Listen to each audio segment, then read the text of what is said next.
Hello, so fam, what's up? What it do? Welcome to K&M Witchery or Readings by K&M. That's me. I am Kat Nicoletta Monroe, for those of you who may not know. And this is going to be a pick a card for soulmates and separation. Now, does this have to be romantic? Not necessarily, because soulmates come in a variety of different types of connections. But follow your heart on this one, all right? Behind every single one of these piles, we're going to go hella in depth into, number one, identifying who this is and what the situation is between y'all, okay? So you can really confirm that this is your person, if not a person, who's got messages for you today. And then we're going to shuffle in what they want you to know right now and what they would say to you if only they could. Then we're going to close it off with any actions that this person may be thinking about taking. Will they take them? What they would be? We're going to dive on in, okay? So, if you hadn't already picked yourself a pile, go ahead and marinate on these four in front of you, okay? Listen to your intuition. This could be a number that you're hearing in your head. Perhaps there's multiple because you're pulled to more than one pile, which is also okay. Perhaps you're unable to take your eyes off of a pile or two or more. Maybe you just know that behind this particular pile are the answers that you're seeking today. Or you just got that gut feeling, you know, good old gutty coming right on up to guide the way. However it is that you resonate today, please know that my intention is to offer y'all the best wholesome advice for you. If you do not resonate at any point, that's cool, all right? It's a YouTube video after all. Just check out knmwitchery.com for something precise and concise for you. So without further ado, go ahead and scroll down to the chapters below, pick your respected pile, and I'll see y'all on the other side. Bye. Hello, pile number one. What's up? What it do? I'm so excited to spend some time with you. Without further ado, let's dive on in to who this person is. Starting off, we have just one card because the rest we're going to be shuffling into. For any of those curious, I am going to be using the Tarot of Mystical Moments for this particular part.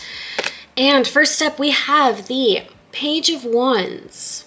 This is in a way giving me swords energy just because they're looking in, they're researching something. There could be a definite passionate aspect about this person. You can view this person as someone whom is childlike, really might have a connection to birds or perhaps maybe own a bird. I will say this person could be more sexually driven. Wands energy is passionate. It's almost like they want to discover something new. They could be newly single too. There's a lot coming out of this. I will say one thing though, just with the amount of different types of birds that are coming out, this person might be very intuitive. Perhaps they're not fully aware of their abilities, but nevertheless, any sort of advice that they give or action that they trial ends up kind of working out in their favor should they listen to their own impulses in a way. But it's not giving me uncontrollable impulses, you know? It's like this person might have quite a childlike persona, if you will, but they're quite mature. And I would say that they're very fun, this individual. But also, in so many ways, quite stoic. They're calculated. They observe their surroundings. So what on the outside perhaps maybe may look like confidence and impulse and more, again, of that this like childlike innocence, I guess, about this person. Like they just want to have fun. They just laugh a lot. They can make a lot of jokes, which like I can definitely sense that some people get quite annoyed out of. This is me speaking as an Aries moon. I get it. But you know, whatever. Let's dive on in to see what else we got about this person. If that doesn't resonate so far, we have the Page of Cups. All right. So there could be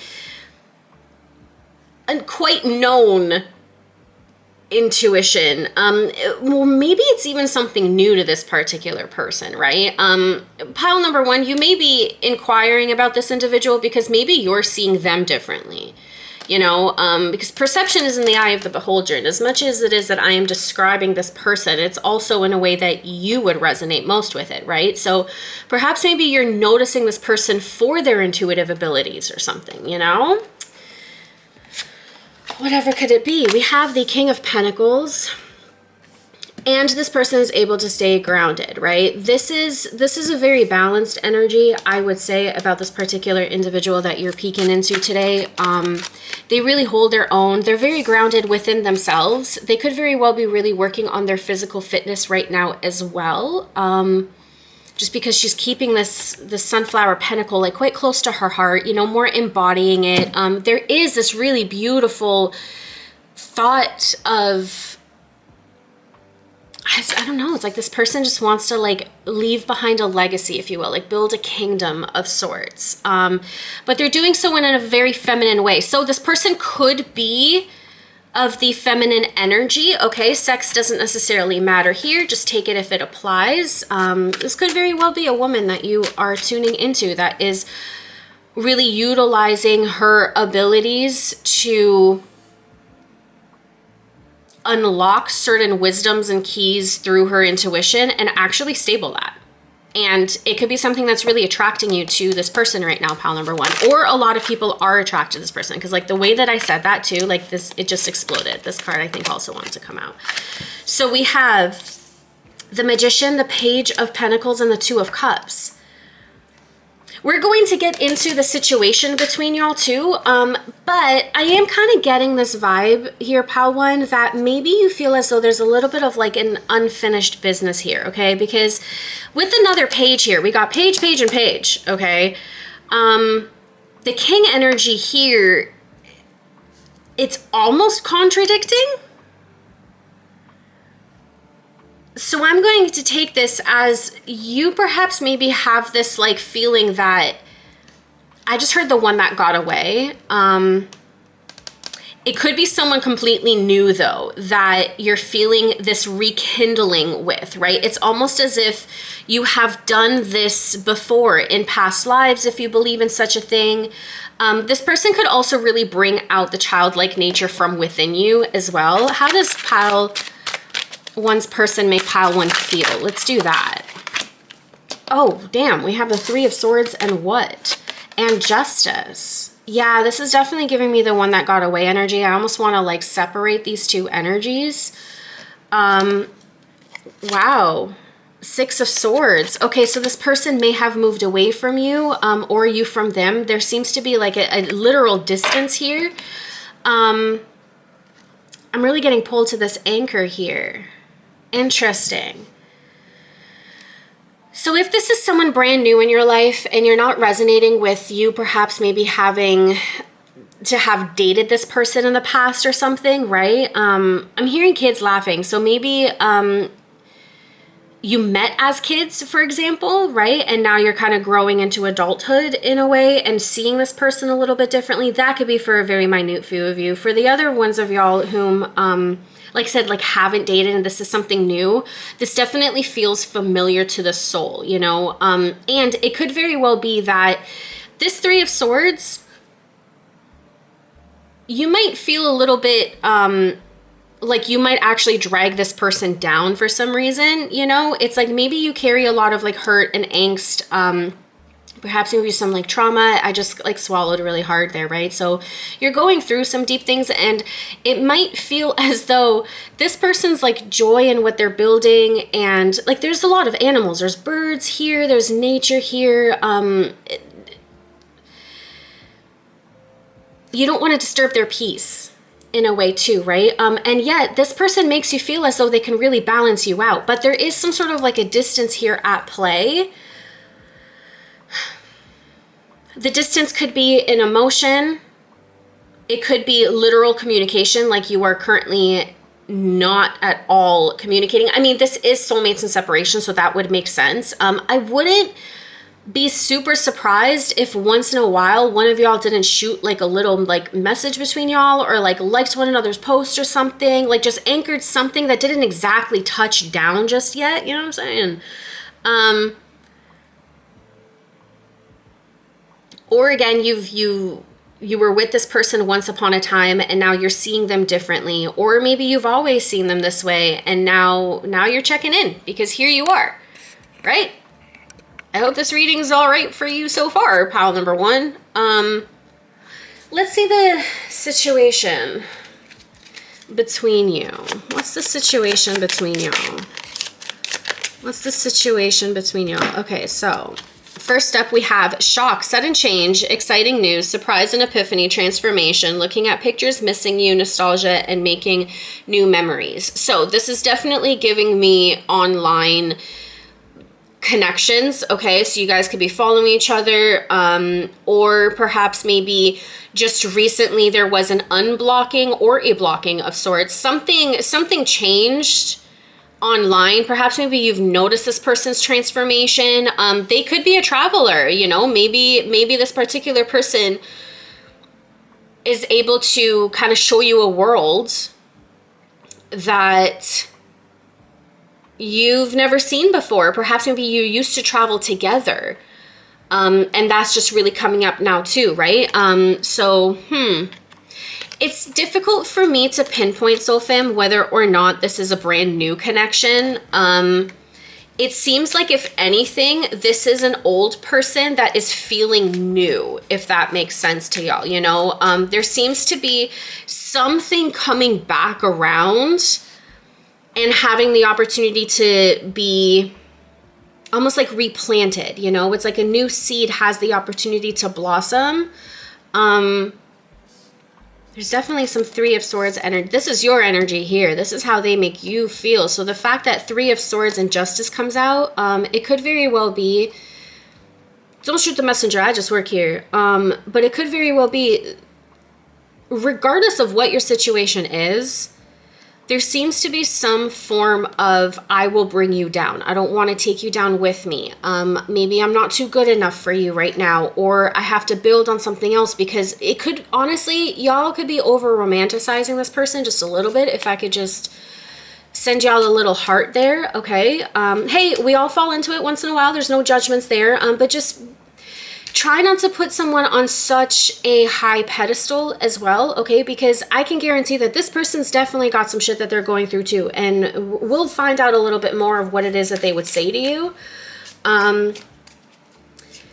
Because speaking as someone who on the outside is all like happy-go-lucky and shit, yeah, there's a lot on the inside that I'm dealing with, you know, and people don't always see that. They don't perceive it that way, right? Because they over-romanticize someone whom, like myself, practices a lot of spirituality and does the whole intuitive thing. You know, on the outside, it's all smiles and rainbows and beautiful connections with animals, but that comes from actually really uncovering a depths of ourselves that even has animals be comfortable with people like us. You know what I mean?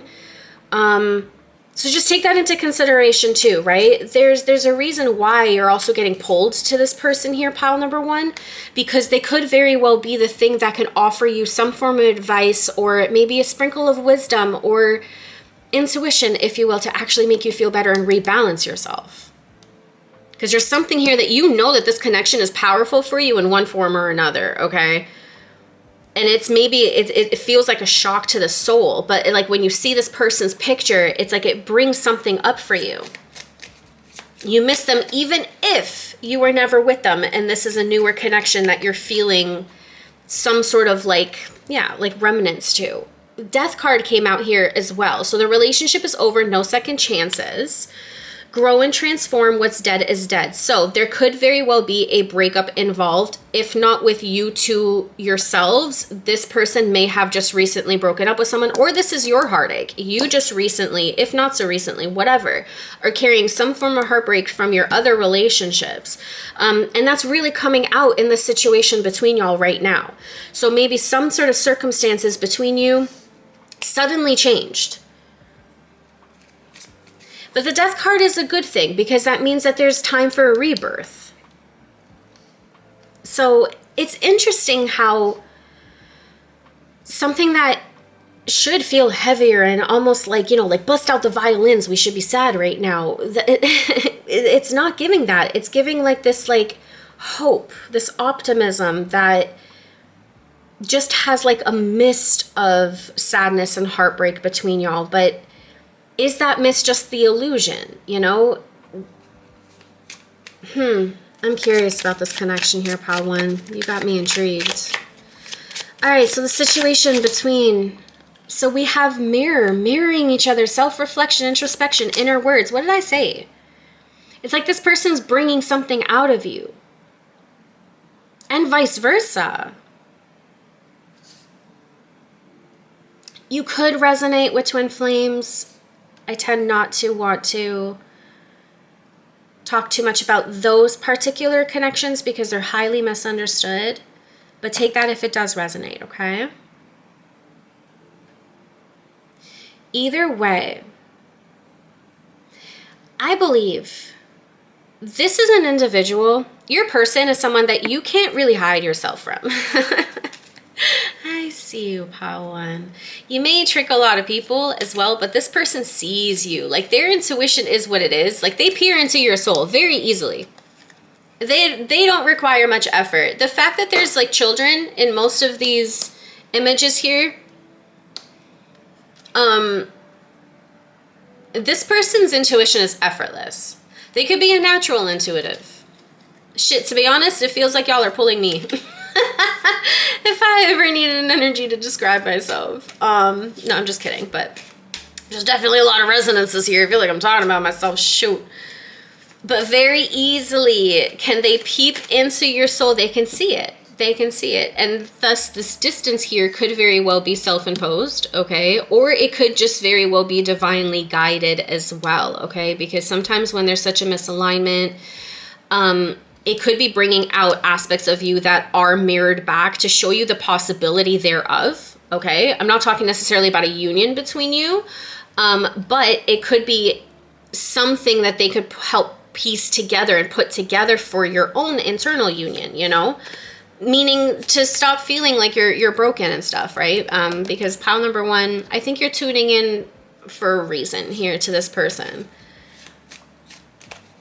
Because if this is resonating so far, you harbor a lot of pain. So we have coffin. Oh my goodness. New beginnings, liberation, reborn, and transition, tragic endings. Okay, so another aspect, I mean, I feel like I've already noticed, or not noticed, stated this already before. You could have dated and there was an abrupt ending, right? Or an abrupt change. Perhaps maybe this person randomly, like, blocked you or unblocked you, or a sudden change in personal relationship dynamics were had, or you were together and then all of a sudden you weren't. They broke up with you, you broke up with them. It was almost, I feel like this mirroring aspect was too much to handle, pile 1. You know, it's like sometimes we look at people and we just, you might also underestimate pile number 1, your person, by thinking that maybe they can't handle your depths, your pains. And it could be as a form of protection. I will say that. I feel like there's no animosity here. There isn't really even too much self-pity here, okay? So don't misconstrue what I'm picking up for you. But it could very well be that you never want to anchor this person. You don't want to bring them down. But something keeps pulling you to this person. And maybe you to, or them to you. You know, there's definitely seems to be some sort of soulmate connection that is very evident, especially since the 2 of Cups came in, and Justice.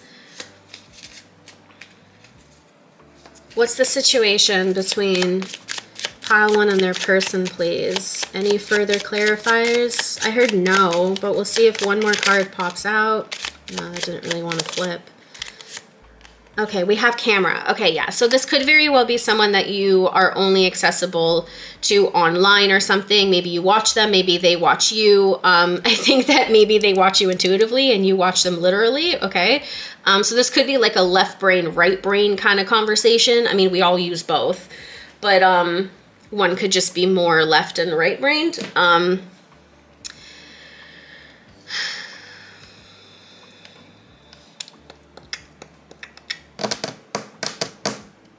I think, yeah, intuitively, I'm getting pulled that if you guys are still here, you've already identified who this person could be. So I'm gonna keep on going. What do they want you to know? What do they want you to know, pile number one? What does their person want to tell pile number one? I heard not this one. Okay. This one, though. Bliss and happiness. I just heard that it's possible. I will tell you one thing. Right off the bat, this person definitely sees you in a more positive perspective. But before I continue talking, let's see. What does their person want pile one to know? Okay, we have single parent. Interesting. So there could be a breakup. Text message, unsent messages. I just heard I feel you. Ooh, careful, pile one. More about that in a second. We have regrets and mistakes. I just said, okay, hold on. I'm hearing put this together and of course speaking and channeling.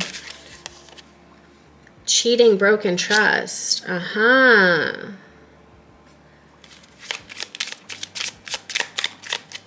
I heard two more. Okay. What does their person want pile one to know, please? What does their person want pile one to know? Hidden bottom. Missing, thinking of you, and what flipped out? Marriage, sacred union. This did come out in reverse. So I'm going to honor it as such. I'm going to leave these two here. Yeah, let's do that. Okay, so what this person wants you to know. Number one, I just swallowed really hard there. Number one, perhaps maybe you guys were together, okay? And they're aware that there was some sort of cheating involved, okay? Because I'm seeing I see you, that could be it. They could also be telling you about how it is that they broke up with another person, okay? So however it is that this resonates with y'all, just know I'm about to deliver it on a silver platter, so if it's too much to handle, I mean, welcome to K&M Witchery. We just hit the hard truth all the time. It could very well be that once there was a union, a happy one at that, right? You don't just say I do to just anyone for the most part, right? Opinions about marriages aside. Someone may have found something through text messages. Someone maybe text them something and let them know. They're aware that there is a lot of regret that lives inside them, but there also is a lot of regret being reflected to them, whether it be from you or from another person, and they're letting you know. That part will range between y'all. Okay, please listen to your discernment and intuition. But I think this person,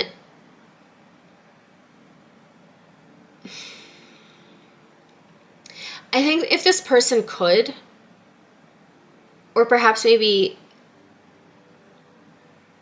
they're waiting on you to message them, they've definitely been thinking about contacting you, right? With unsent messages and thinking of you, all this cheating stuff aside, okay? Whether, again, they're aware that maybe this relationship wasn't exactly the most loyal, or if it was a relationship that they just got out of, or this could be your situation. Maybe they've been single all along, you got out of a relationship, and their intuition is telling you that they know what your partner did to you. Boom. Like, it could go one of those three ways, you know, but there's definitely some form of disloyalty involved in what it is that they want to communicate to you. And I will say, text message, unsent message, you can see the word message, or no, miss you. Interesting that I read that message though. So maybe they want to message you, I miss you, or they're feeling you miss them and want to message them. I'm going to be honest with you, whoever identifies more as a masculine energy within this connection is the one that is to pursue, okay?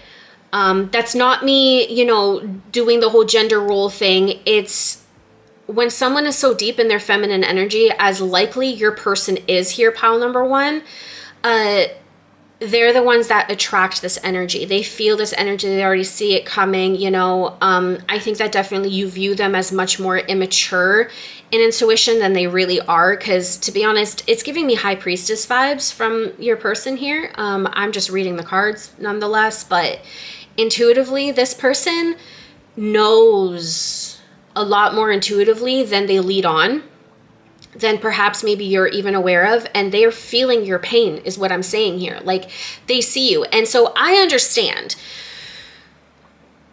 why you may want to keep some distance, okay? Because you're unable to hide from this person, no matter how much you want to. And you can be convincing it to be a form of protection towards them, like you don't want to hurt them. But I think that there is also like you've never had this type of connection where someone can really see you for what it is that you really are.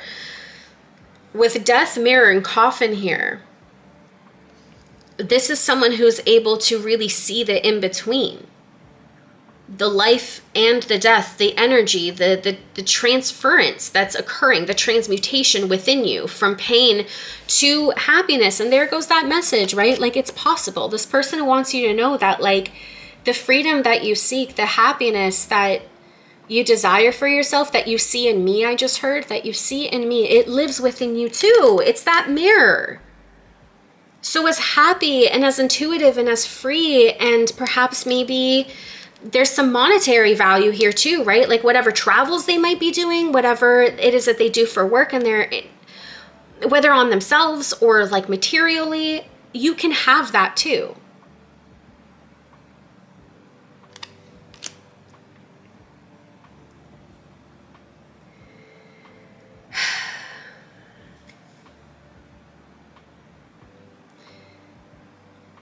Am I getting pulled to another tarot? What do they want you to know? I'm getting pulled to the Surrealist Tarot for y'all. Let's see. What does pile... I heard shuffle. Okay. What does pile one's person want pile one to know? What do they want you to know? I keep hearing I see you, but I think it's very intuitive. So, 5 of Swords. Okay. What does pile one's person want them to know? I heard one more. Perfect. Okay. So the Lover's card came out, as well as Temperance.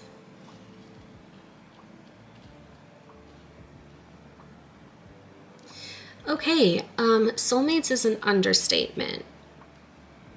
You guys could both very well be fighting yourselves to be together.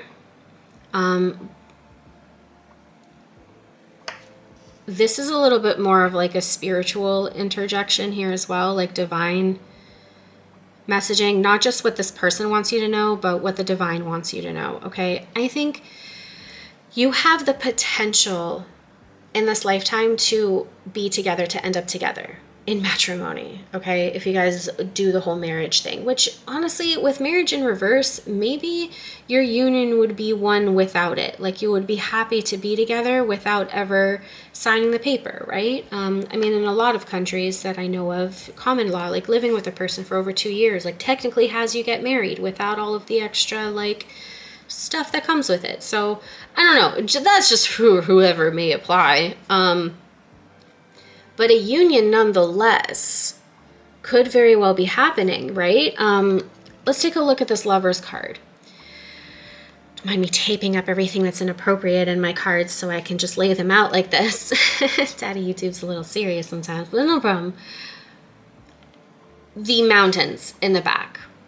Mountains typically signify obstacles, things to overcome. I think unsaid between you is this union that could exist. And these are like the parallels. One is very grounded, the feminine, very grounded, while the masculine is very fruitful in the mind, right? This is as above, so below. This is definitely giving me yin-yang energy, This is almost looking like another bird. Does that not look like a bird? Sort of. Intuitively, this union is to take place, and it feels as, whoa, yeah, like you just might lose yourself, you know? The Five of Swords here, physically, there wants to be like this union, and yet intuitively, mentally, there's this internal, like, this is just giving me disorganized attachment style. As someone who has this disorganized attachment style, like, I want to apologize in advance. It's a little, yeah, but hey, you can heal it is ultimately what I'm saying here, you know? And for whom this may apply, healing any form of attachment style, like just know that you can also do so platonically. I think what would be really helpful, my nose itched just on that. And for anyone who's new here, when my nose itches, it kind of brings up the accuracy towards a reading. So anyways, what I was going to say before I digress again is it would be great if y'all started off very slow, okay? A lot of communication needs to be had, because what I'm sensing is so much of it is left unspoken. It is left to intuition and presumptions, okay? Because even our intuition and ego gets quite misconstrued. You know, you may be making assumptions about each other, and that's what you're fighting each other on, but none of it is actually spoken to be confirmed or denied or worked through. And yet there is so much like missing and yearning between y'all, and no one is willing to make the first move right now. And I'm gonna tell you, it will most likely have to come from the masculine, okay? Because if the feminine energy is in her power and doing her thing, right? Then this masculine energy here with this heartache is the one that once he's ready has to come through, right? Like the anchor is just, it's dangling. It hasn't sunk into reality just yet, because there's a lot that's being held separately. And I think it's also very divinely guided for y'all to have this separation right now in order for you to work through shit internally first. And that's really being maximized here with the Temperance card. The Temperance card for me is always some form of like guardian angel, some balancing as above, so below. This is divine guidance and timing, intervention, whatever it is that you're resonating with. But this person wants you to know that they feel you and they already know. And maybe that's the thing that intimidates communication between y'all. Because how do you start off so casually? Even with the advice of starting off as friends and shit, you know? How do you even do that when you already know so much? And there could be an apology somewhere here, okay? Because especially if this is the situation between y'all where there was a breakup, maybe there was some sort of cheating involved, right? There could be a lot of regrets there. And there's this aspect of like, well, can we lay to rest the past and start over again, you know? Just kind of bury the past. Go through the process of like seeing things for what it is that they are, but still moving forward. We'll go into the action steps. But before we do, let's start pulling messages of what it is that they would say to you if they could, okay? What can they say to you? I'm just going to keep adding on the cards as opposed to just clearing all of this out. So if that bugs somebody, sucks, respectfully. It's too much work right now. No, there's all of these cards that fell and I was told to pick them up. So, all right, we have, yeah, nah. By the way, I am using the pocket version of a lot of these decks, in case anyone's wondering why they're so little. We have Weight, Ace of Pentacles, Seek professional advice. And we have the Ace of Wands. Okay, so lots of aces. Yeah, nah, wait. Okay, what this person would say to you is, number one, they're very well aware of what is intuitively being led between your connection right now. And I'm going to say that they are agreeing to and even enforcing the separation between y'all, even though they want to say, like, I already know. I already see you. I feel you. I know what it is that you want to say. I hear the words that you leave unsaid. This person is incredibly intuitive, nose itch on that. And they're saying, yeah, nah, like, with love, it's almost like this person is saying, like, go fix yourself. Like, but not in the sense that you're broken, but to, like, heal the aspect of yourself that's actually blocking you from believing that happiness and blessings could be yours. And so they're leading you towards seeking professional advice, whether that is through a counselor, a therapist. I'm not saying that, like, tarot isn't therapy, but it's really important to decipher who it is that you are obtaining sort of wisdom and advice from, right? I myself am board certified in NLP and hypnotherapy, and CBT. And yeah, so that also doesn't make me a know-it-all and the right person for everyone, right? So the thing is, though, is like, if you can look into who that could be for you, pal number one, just know that your person is advising that for you, you know, like they're recommending it. To at least start up. The Ace of Pentacles and Wands here coming up for you from this person is like, if you are able and willing to talk to anybody, if it's not going to be them, okay? If you're not going to be willing to talk to your person here, pal number one, talk to anybody that you feel safe with, that could ignite enough grounding with you and enough of that, like, that passion and fire within you too. Like, notice how this fell in between this particular card. Yeah, nah, wait a minute. Ground yourself, seek some help, and then find this ability to balance out your pain, balance out any regret. Again, this is your energy. I wasn't expecting for me to pull any sort of cards about how a person makes you feel, and yet pal number one, I got pulled to do that with you. Will I do that with the other pals? I don't know. I just work here, okay?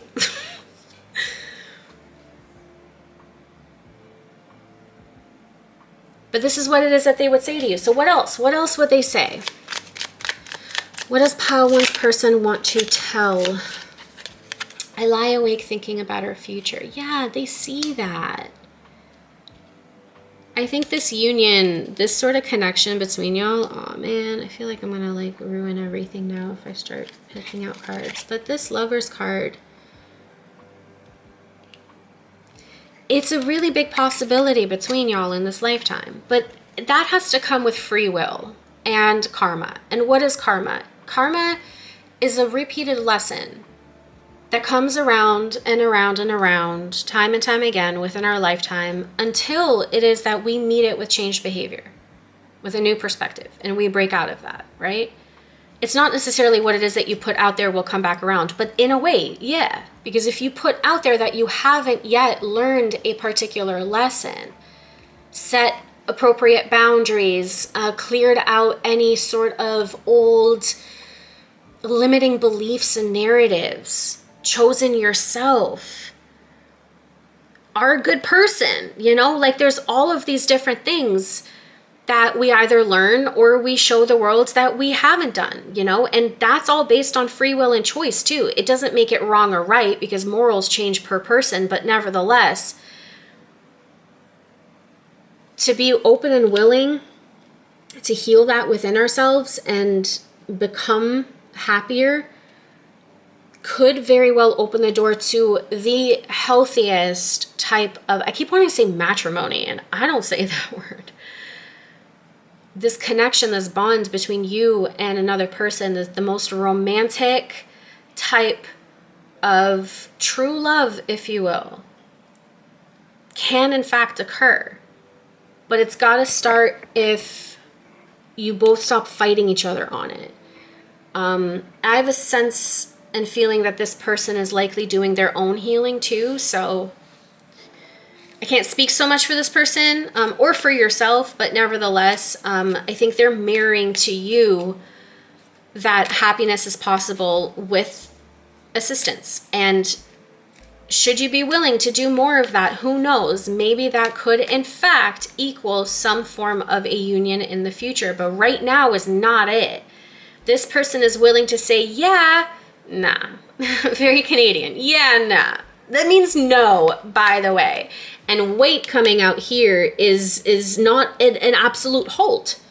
Wait come out, not so coincidentally, after nah. This is not a rejection. This is a pause. And this person thinks about you nonetheless. I lie awake thinking about our future. So they could be picturing something with you. But both of you are oblivious to that. This person says, I need more time. Yeah, you both do, right? This is what I was saying. Thanks for the confirmation, I suppose. Much appreciated. Well, this person is also working on themselves. Separation is an illusion when it comes to high-level forms of soulmate connections, you know? Whether this is romantic or platonic, it is feeling definitely more romantic between y'all, but the separation could be of like two best friends, you know? But nevertheless, sometimes you grow apart in order to grow back together. You feel me? Separation is required sometimes, but it's one of those, it's that cliche, if you love something, let it go. You know, because if you love something and you're willing to let it go, it means that you believe wholeheartedly that it is yours without any form of anxious attachment or avoidance thereof. Right? It's not letting go because we're avoidant. It's letting go to stand there and see what happens. If it is meant to be, it will be. It will come right back. That gives the allowance and the acceptance of free will. It is a very high form of showing love, if you really think about it. Like, I love you unconditionally, meaning I've deconditioned all of those aspects of me that have me clinging too tightly or running away from you entirely. Right now in this connection, presently, as of recording this and giving it to y'all, you are, one is running, one is avoiding, and vice versa. The energies, I think, between y'all do a little dancey dance and tango, because I think when one person thinks about messaging the other and then they don't, that urge goes to the other person, because y'all are feeling each other. You're feeling each other through whatever transformations it is that you're taking and embarking on individually. You're feeling within each other. It is getting mirrored within each other. This is why it's kind of giving me that twin flame stuff. But again, if that doesn't resonate with y'all or it kind of makes you scoff, I understand. I also have, I'm open to compromise. ... I think this person's still working on it, though. They're open to compromise, but I'm also hearing, like, not yet. Just give it more time. Can you meet me halfway? Na, na, na, na, na, na, na, na, na, na. Listen to your heart. Yep. This person's opening you up to the magic within, to your own intuition. And I just heard, and then you can hear me too. Damn. This person also wants you to know, I'm in so much pain. And this is what I was reiterating earlier, where you just might have this person on such a high pedestal that you misconstrue the chaos, turmoil, and violence that it took to become so open, intuitive, and kind and happy.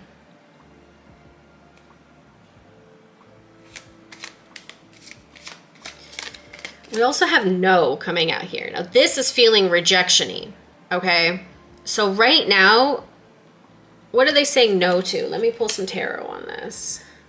Oh, well, I just want space came out here. So right now is not the time to action anything. And if I was to look into any action steps that they would take towards you, I think that they're right now going through their own thing. It could maybe be that you caused them a lot of pain. They set some sort of a boundary against you right now too. I am kind of feeling a little bit more of assertion coming through, not aggression. There's a difference of this person saying no, like, I'm in so much pain, whether it's because of you or another circumstance or whatever, but I feel you are too. And it's like, you got to come to me correctly. Like, I think this person is also very well aware, nose edge, that you might underestimate what it is that they go through. It's like you have them on too high of a pedestal that like you got to ground yourself and themselves with you, you know? And right now, I think this person's really just feeling this divine intervention of there being a halt and a pause between y'all. What's this no about, please? It's hard for me to shuffle for some reason. What's this no about? What's the no about? The Hanged Man and the Sun. Yeah, they're doing their own thing right now and they're gauging their own perspective separate from you. Okay, this is kind of giving me the vibration of growing together separately. For now, I just heard too, nose edge. So this is still a very temporary separation, temporary being also contingent on free will, the willingness and ability to want to look within themselves, to heal within yourselves, you know what I mean? But one thing that is undoubtedly true between y'all is you can hear and feel each other, no matter the distance, no matter the silence, no matter if it has been years, decades, lifetimes, it don't matter. There is this soulful recognition, and both of you right now, because this is feeling very mirrored as well, like none of y'all are willing to connect just yet, and that is mainly due to any sort of heartache, perhaps maybe some mental ploys. This could be physical pain. Okay, pain really, it comes across in a multitude of different levels, friends.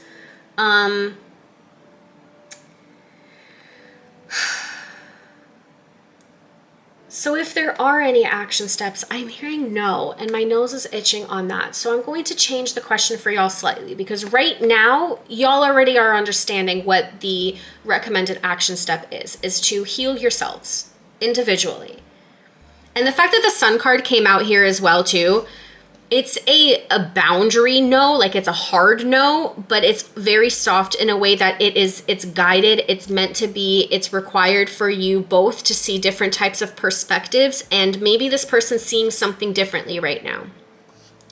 That Hanged Man, that whole 180 about something, but still having the sunshine be there, they're seeing a different perspective on happiness, and I'm still sensing like this openness to meet you halfway, but halfway cannot be between like heaven and hell, you know, like it's gotta be somewhere where you're both very happy and comfortable in. And right now the alignment energetically between y'all is just, it's not where it is, and it could be worked on. This person is kind of sending you guidance without the judgment, and also with boundaries. So it's a very interesting, like, it's a very interesting dynamic where this person's really holding their power, and they're like, I'm willing to compromise, and you got to still work on yourself. And I just want space to do the same too, because this person is also quite avoidant as well. I need more time. I just want space. They're also healing through something. Whether it's something that you had done and it has something to do between y'all, either way, it's actually going to help contribute to the healing, to the potential, emphasis on potential, union between y'all in the future. It's a very strong, strong connection nonetheless, okay? I definitely would never say that y'all are crazy in this type of connection. It runs really deep. I understand. I really do. So how about advice? Instead of whether or not there's going to be action, because right now the action is separate between y'all, let's pull in some advice. Let's do that. Since there's no action right now between y'all, towards each other, what is the advice I can give to pile number 1 to close this reading off, please? Advice for pile 1 to close off, please. We have kindness. Okay. Open up your heart. Listen to your heart. Kindness is also never to be misconstrued with nice. Nice is very people-pleasing. It's accommodating. It's having people see you in a way that you have more control over, right? People want to see you and perceive you as a good person, someone well-mannered, but that's different from being kind. Kindness, you do that, you're kind through authenticity. You are able to still set boundaries and be firm and assertive and kind of remove the people-pleasing quality of being nice and be real. Therefore, your kindness is, in fact, maximized and it's felt more because it's authentic. It's true to who you are. There's no requirement for reimbursement of your kindness. It's just who you are and how you're feeling towards a person, place, or circumstance at any given time. And that's how you kind of keep that purity within yourself as well. And a lot of that also has to do with how it is that we choose to view ourselves and show up for ourselves. So maybe it's time that you start being kind to yourself, opening up your heart and setting appropriate boundaries and holding yourself accountable to do the work that it is that you need to do, because now you're removing the people-pleasing aspects of yourself. Now you're to show up authentically, truly, deeply you. This is really giving me like Holy Mary kind of vibes. Just her holding the rose and the blue veil over her, the heart.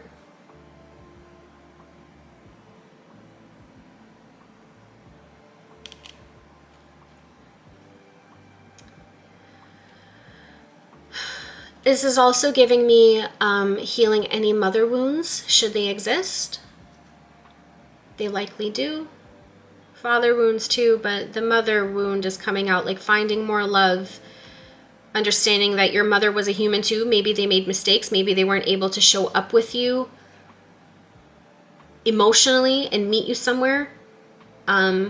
I am kind of feeling a tinge of emotional neglect. So this mother figure may have offered you everything financially, a roof over your head, anything that you would have ever wanted. But when it came to emotionally dealing with any sort of heartaches, you never actually had that availability towards her. Maybe she also ran from her own heart so much that it taught you to do the same.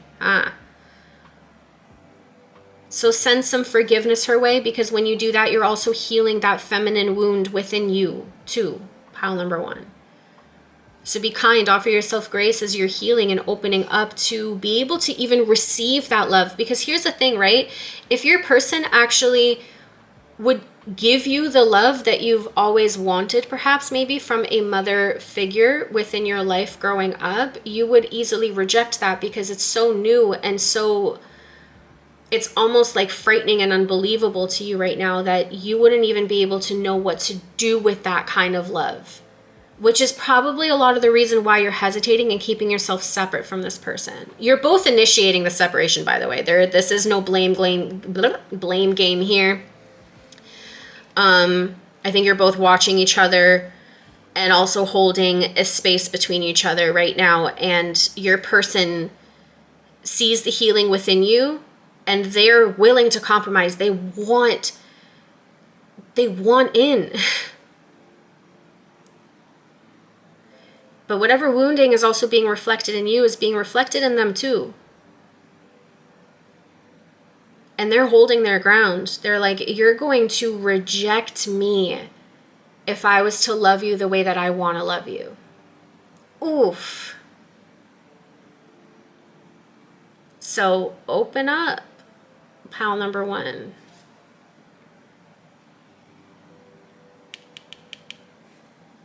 Just saying. On that note, I offer intuitive therapy. Okay, so I mentioned before, I am board certified in NLP and hypnotherapy. I'm also now accredited in CBT, so we can work on a more conscious route as well. I use my intuition to pull out whatever it is within you that I already, to a certain degree, even on a public general YouTube reading, have done for you now too. So if you resonate with me and are open to my methods of rebalancing, holding you accountable and giving you that safe space to really process and release, acknowledge and heal and become new, let me know. If not, even through intuitive therapy, you're always welcome to book a reading with me, or just simply subscribe, tune into the spiritual check-ins. That's designed for practical healing and clarity, soulful evolution too, and it's totally free. So the invitation is there, pile number 1. Otherwise, I hope that you will give this reading a like, comment down below any resonances, and I wish you the utmost well towards your reunion with yourself, and perhaps even with this particular soulmate, because wow, what a beautiful connection and recognition of love, even in distance and space between y'all. I think it's beautiful. So thank you so much for allowing me to channel y'all today. And I hope to see you, if not in another pile, in another reading. Peace. Hey, what's up? What it do? Pile number 2. Welcome to your reading. Let's dive on in to who this is that we are channeling through for you today. I have one single card. It is the 4 of Pentacles. Okay, let's talk about it. And in just a few short moments, we're going to be using the Tarot of Mystical Moments to shuffle in some more for you, okay? Get you a nice descriptor. All right, so 4 of Pentacles. Interesting. Right off the bat, this is someone who could very well be holding themselves back from you, or you from them. But if we're describing this person, right now, there's this strong feeling of them being on the outside looking in. And what's also interesting is the locks are on your side. So pile number 2, and we're going to continue pulling like right now. This could be someone whom you yourself had decided to exile out of your life almost. And maybe you're just checking up on them, what this could be about. I think that you feel them looking in on you. There's Queen of Wands energy here. We also have the 10 of Cups. Huh? And the 3 of Swords. We're gonna do what we did in pile number 1, and that is also, hold on. Who is this person? Knight of Wands. This one really wants to come out. Page of Pentacles. I've been shuffling, but there's 2 cards that came out from pile number 1. I don't think that this is the same energy, but maybe. How does this person make pile 2 feel? The Ace of Wands, the Knight of Swords, and that bridge between you. 10 of Pentacles.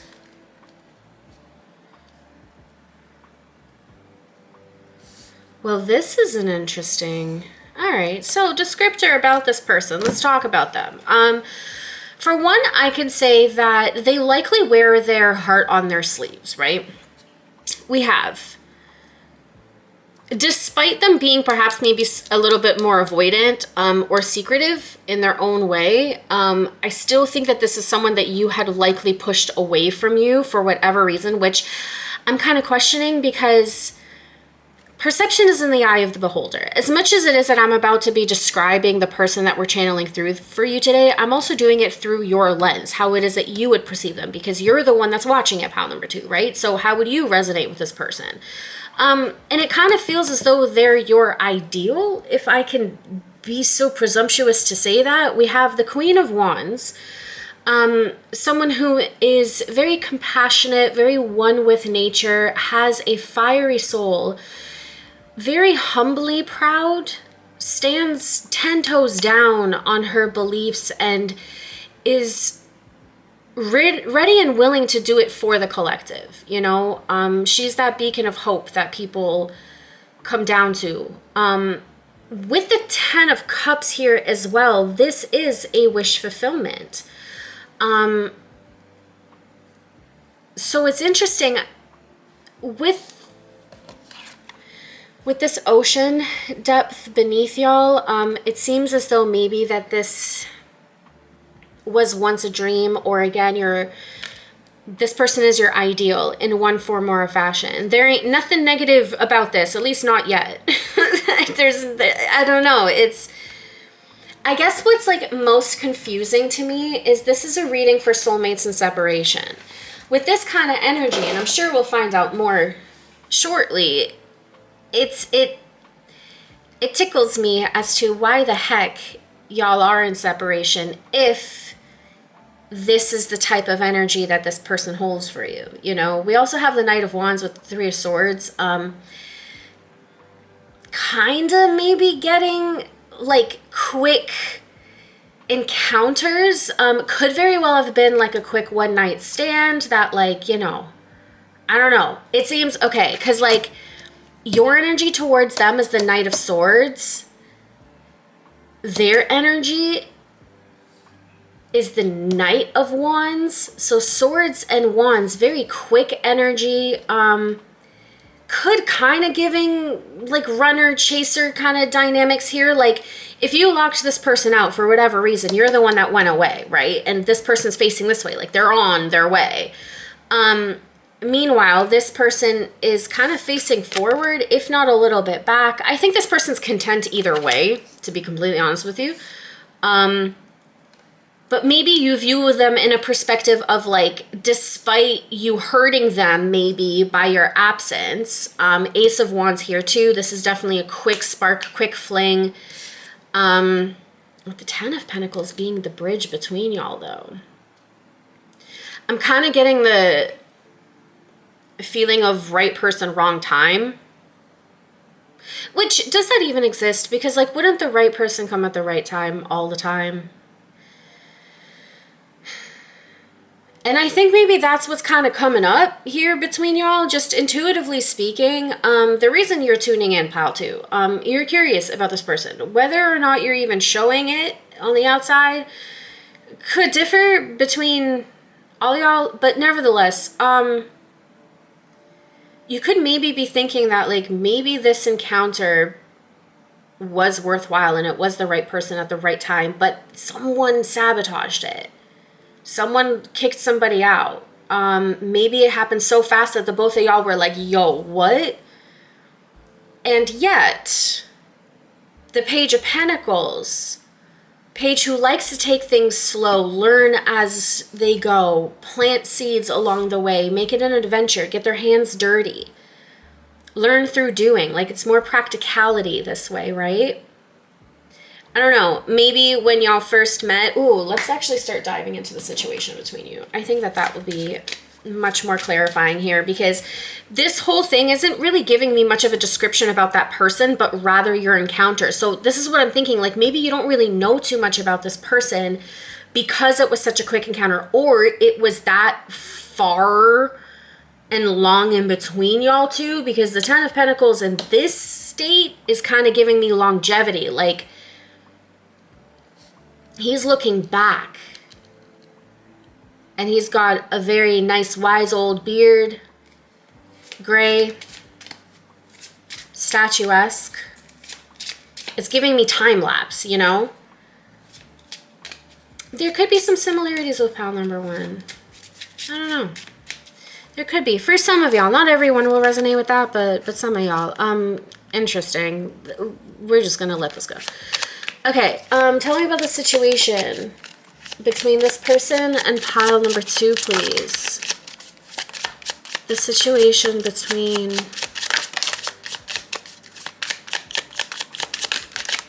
I heard stop. Okay. Well, Cupid's arrow is the only one that came out, right? So it seems that like y'all were struck out of nowhere. This could have been the illusion, or, you know, maybe it really was love at first sight. I'm gonna just put that out there. What else do we have? We have self-indulgence, okay, self-worth and value, time to heal, shadow work, self-appreciation. We have not today. We got some boundaries up in here, okay? There's some hurt, avoiding conversation, not dealing, still upset. Okay, this is kind of painting me a story here. It's yeah. What else we have? We have the runner. Fear of intimacy, running away, intensity and letting go, turmoil and fleeting. What else we've got? We have the chaser and separation. Okay. Twin flames was underneath the deck, so I will point that out there. I mean, this could be one of those things. I am very wary about using that title and descriptor, but if that does align with y'all, go ahead. The only reason why I'm wary is because it is something that people take into... There's a lot of misunderstandings in around that, but nevertheless, definitely tune into pile number 1, though. I'll just put that out there. So, situation between y'all. Definitely some runner-chaser dynamics, okay? So these 2 cards for sure confirmed that, okay? There's definitely a separation here, so it does show that there's likely no contact between y'all. I will dive into this a little bit more, because I want more specificities. Like, what is this person doing? What are you doing? You know? Cupid's arrow, again, something really quick. Self-indulgence, you guys must have really, like... I highly doubt that either one of you rejected each other during this spark, you know? But then after perhaps maybe this was a one-night stand or like a very quick passing encounter, you know, like a fleeting passerby, I don't know, like something. But it didn't last very long. And yet there's some form of like regret that lives either between you towards this person towards you and you're picking it up, or... simultaneously. It's kind of like the what ifs, you know? And it's very interesting because we're both looking away and looking back, like pondering, the bridge between y'all is time. So time, ooh, that would differ between every single one of y'all tuning in right now, whether this is about the future, about the past, you're reminiscing, maybe a little bit of both. Caught a little bit in a daydream. I did hear limerence, so be careful about over fantasizing about a particular person and who it is that you believe them to be, right? Like kind of like creating this ideal, like, let's remember, people are human, okay, at the end of the day. But not today. Here, there definitely seems to be a almost like complete cutoff, you know? I think it was too much for one, if not both of you, in your own different ways. But if we've got both avoidant as well as anxious attachment styles right out here, confirmed twice, I mean, I think that that pretty much just maximizes the cause for the separation. Let me pull from the tarot card here because I just want a little bit more specificity before I move on to what they want you to know. Tell me a little bit more about their connection. Pile number 2 with their person. Tell me... Justice. Interesting. Well, I'll tell you one thing. One or both of you may be thinking about whether or not this was like a meant to be type of encounter. I'm going to definitely align with yeah. Okay. There's a reason why there's some pondering here. Feelings as though there's unfinished business between you, a little bit of a what if. Perhaps maybe this is a question of like grass greener on the other side type of a thing. you know, or again, right person, wrong time type of mentalities. We have the devil out here too. So yeah, there could have been maybe some fears from either end. Naturally, I mean, whether or not you're the anxious attacher or the avoidant, right? Perhaps maybe you're a little like me and you're just completely disorganized. You're a little bit of both. You're fearful of something, fearful of abandonment, hence you chase and you anxiously grip onto something, right? In fear of it letting go. Or there's fear of rejection. So you run away before you ever even have the opportunity to be rejected. There's something that one or both of you, and it takes two, always. Especially in such connections too, because yeah, anyways, sorry. Stuck in anxieties, temptations, perhaps maybe ways of being, wrong place, wrong time. It's like deceived kind of things. Sometimes, like, when you meet the right person in your life, there's a big flood of like what ifs, because it's like energetically you somehow feel this like attunement towards such a strong bond and like potential of like a life together type of a thing, that it becomes really overwhelming, and you're like, well, what else could potentially I be missing out on? You know, like, is this it? Like, and sometimes people misconstrue such deep connections, like the false beliefs in and around, let's say, marriage, right? Like my ball and chain, and it's like, oh, your life is over once you get married, or like, you know, a lot of people who have kids hear the same thing. It's like, oh, life ends as soon as you have kids, or like, but it's actually the beginning. It's a whole other adventure, you know? It's just a matter of like who it is that you kind of want to spend some more time next to. Who do you want to go through it, if anyone at all, you know? And the overwhelm of such connections can really have you feel that like that chemistry, if you will, but then also be like, who's that?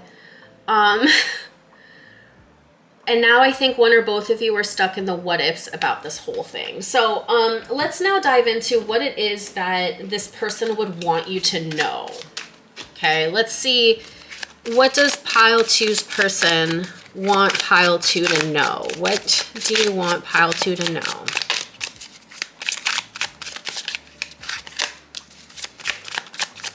What do you want pile two to know? I heard no for those three.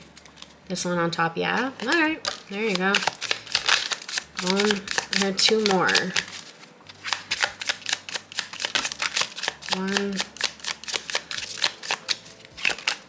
two. Wow, guys. All right, so we have snake, not what it looks like, breakup, forever endings. Wow. All right, well, calling a spade without even touching the rest of these cards just yet. This person might just be telling you that they don't trust you, that it's over, like it's, you know. Let's dive in a little bit more though. Hold on. We have divine feminine, her. Okay, this is definitely some twin flame shit, isn't there? We have single parent as well as spiritual awakening. Okay. This person can be a divine feminine, or maybe you resonate with that. So like apply as it may. Interesting with the snake here. Okay. So between you and me, pile number two, I will be coming out with a video relatively shortly. Doesn't matter why. Patience is great, but it's coming. A video about everything that I know and understand about twin flames, based on being on a twin flame journey myself, identifying as the divine feminine.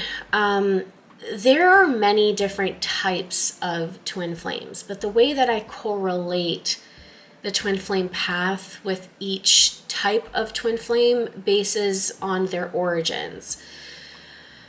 Fast forward with the snake and divine feminine here. The story that I, in fact, actually align with my own experiences is that one of the Christian or Catholic story of Adam and Eve and Lilith.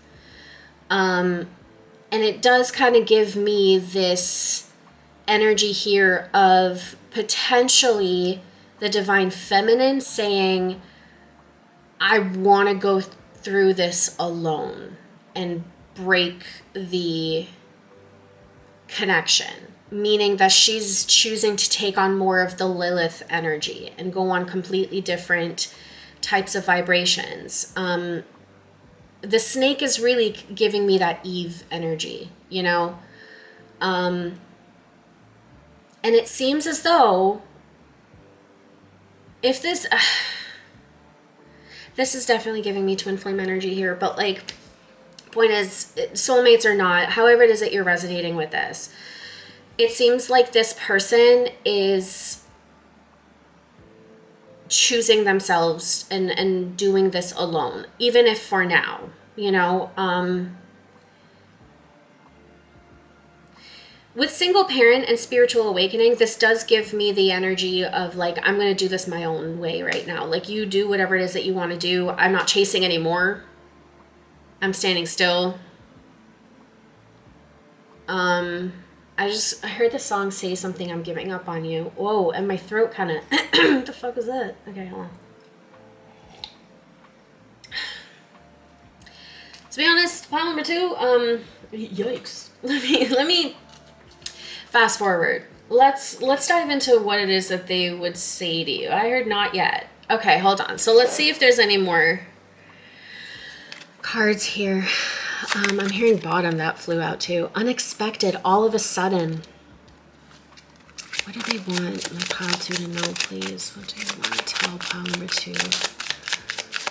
We have another snake out here. We have shapeshifter mimicking.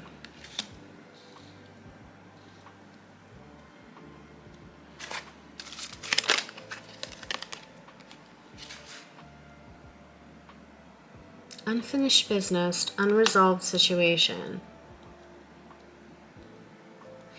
This is starting to give me third-party energies here. I think maybe there could be a possibility, pile number 2, and I'm getting nose itches on this. Okay, this is giving me some like novella fucking stories here, but like, bear with me. It seems as though someone may have interfered in this connection. Both of you are aware of this interference, whether it was by free will, by chance, by fate. But I think this devil energy also like interjected and maybe played out this person to be what they're not. Or it could honestly even be that like you're perceiving your person, pile number 2, to be some sort of a twin flame, but they're not. Okay, because this could go a multitude of different ways here. How to check the legitimacy of whether or not you're on a twin flame fucking path is it's soul recognition. But you really got to go deep within yourself to be able to use that type of discernment, you know, like as much as there are aspects, even astrologically or through human design. I mean, people speculate what makes a twin flame versus what makes a soulmate versus a karmic versus any other thing in our charts. And it's not specified yet. Like this, we're only gaining more conscious awareness of these types of connections. I have my own theories and bases and experiences around it.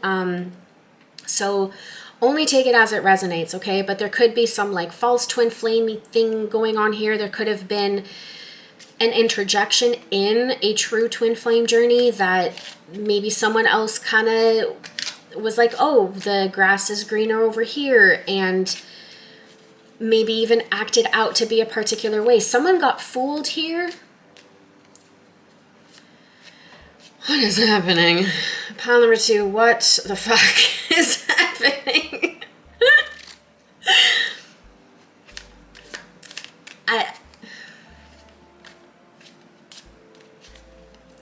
I think that this could have been something greater and it got squandered, it got ruined. Someone can be a player in this mix, whether it is you tuning in, pile number 2, or if it's your person, okay? Because that fleeting kind of sexual energy between the swords and the wands is between the both of y'all, okay? It takes 2. I think that you weren't expecting to meet each other. Maybe this was supposed to be like a one-night stand thing turned into twin flame journey or some shit, or the illusion thereof. Or, you know, or maybe someone's maybe it's one of those things where someone's like using twin flames as like a thing to like keep someone hooked, but it's doing the opposite. And in fact, the one that isn't doing the trickery is in fact the true soulmate, the higher level soulmate.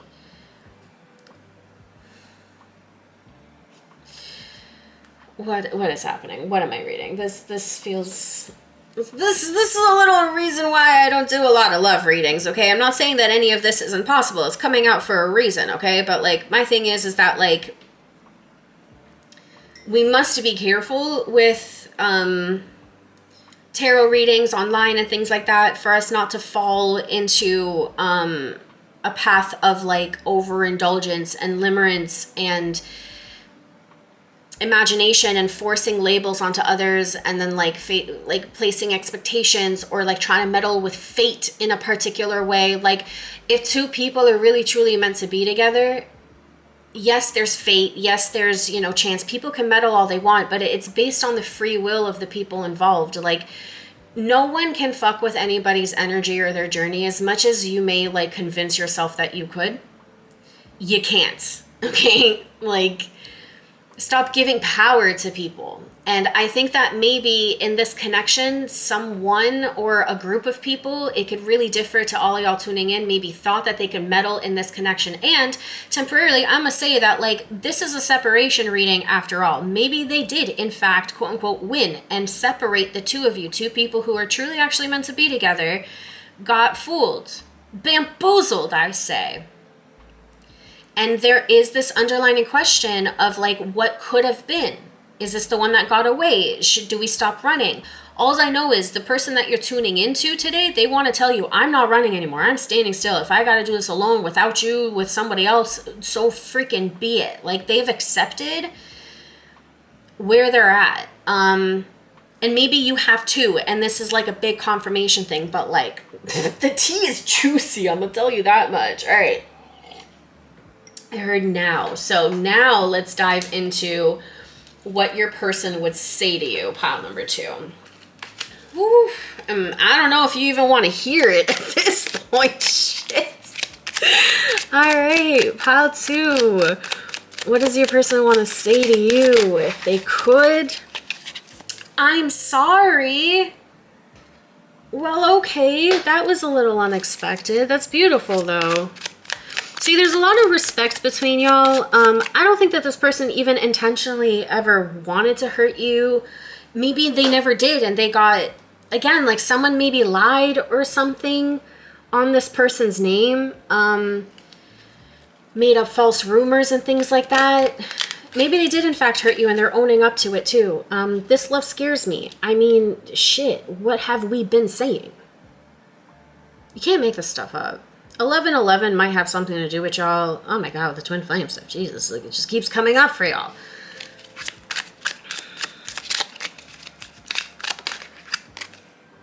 I dream about you a lot, too much.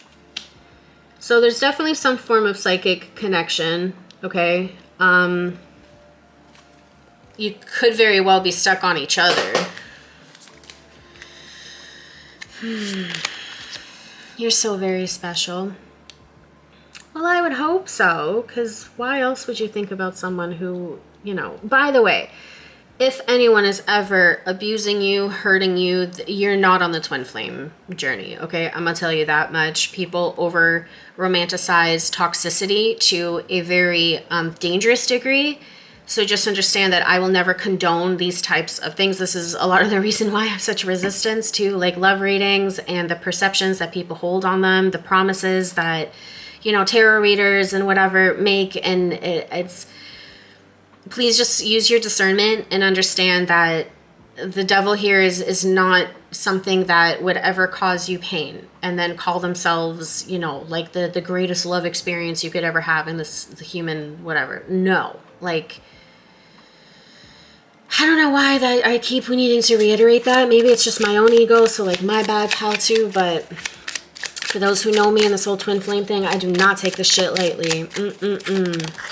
What else would they tell you? This card is out. You hurt me, but that's okay, I guess.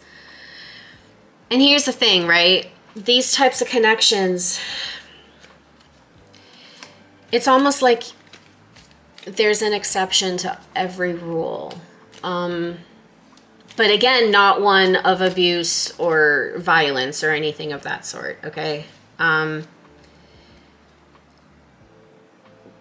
They reflect something of themselves onto you, how to. And I think it scares you both. They see such wonder in you. Perhaps maybe there is a little bit of that romanticization from both ends here, okay? Because if they're telling you you're so very special, they might they might actually see you for who you are, and they're complimenting you, right? Like, you're special. Like, there's a reason why I love you, right?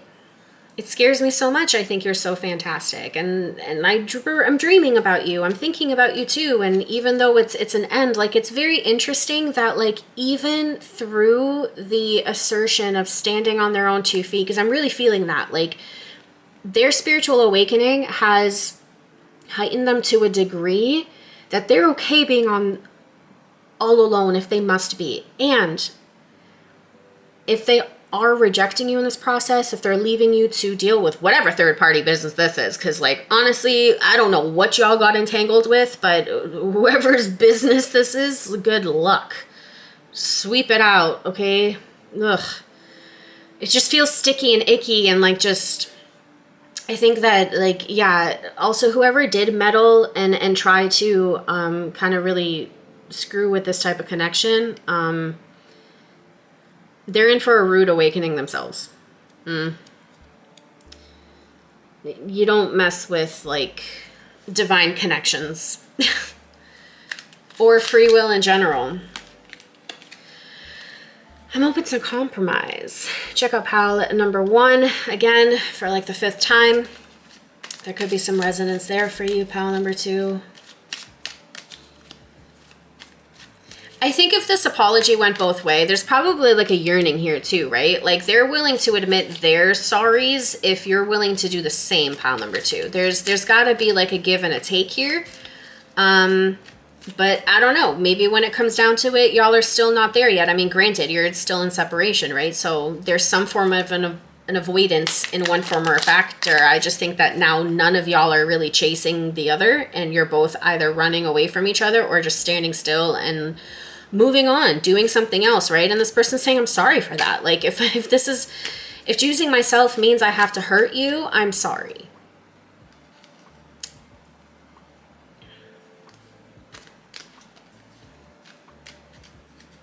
I think they're willing to forgive you too, but, like, it's going to take a lot. I don't know. What would this person tell pile number 2? They can tell pile 2. Your family won't like me.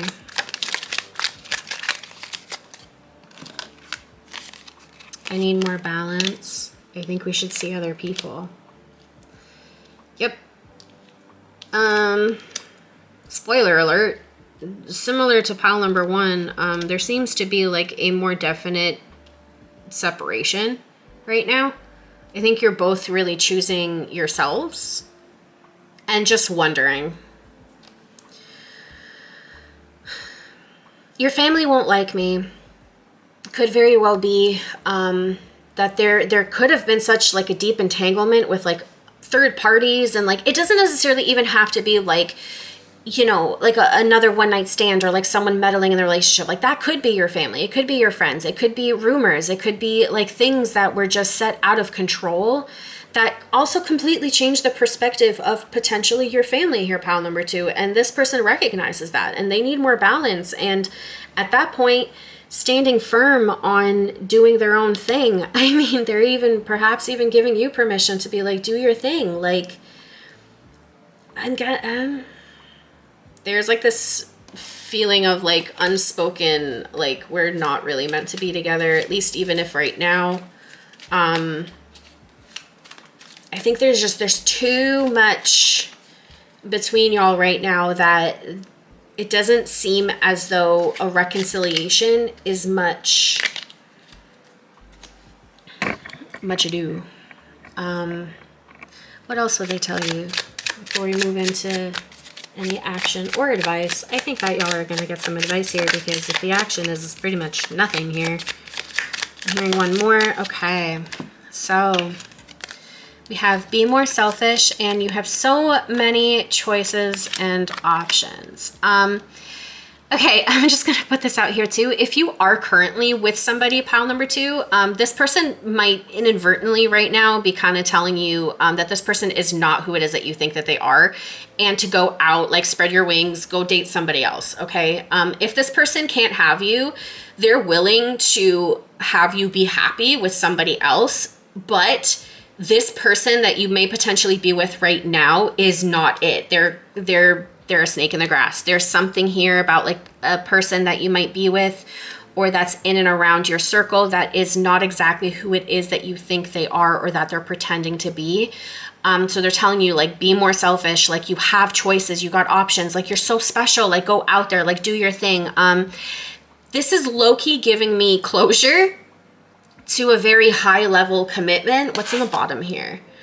Strength and ego. Yeah, it's like,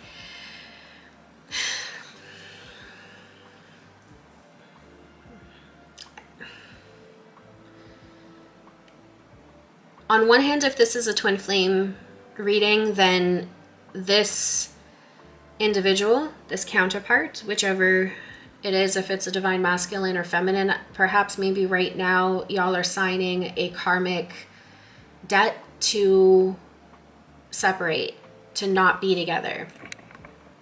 There seems to be a lot of closure energy right here, and that's like kind of heavier on the heart. At the same time though, like, they wish you well. I think that there's still like so much love here. Like, I'm not feeling any animosity or anything, but there's just the justice here, this karma. Look, I've been saying that like I have different takes about like twin flames and shit, right? And some of them, and I believe this could even be a reflection of my own without the details naturally, but not every twin flame union is meant to happen externally. You know, there are particular lessons and things that we are to learn and embark on and experience. And some of that karma could very well be, again, like actually separating. You can't ever sever a cord, by the way, to your twin flame. And believe me, I've tried. I'm not even going to front with y'all, okay? You can't.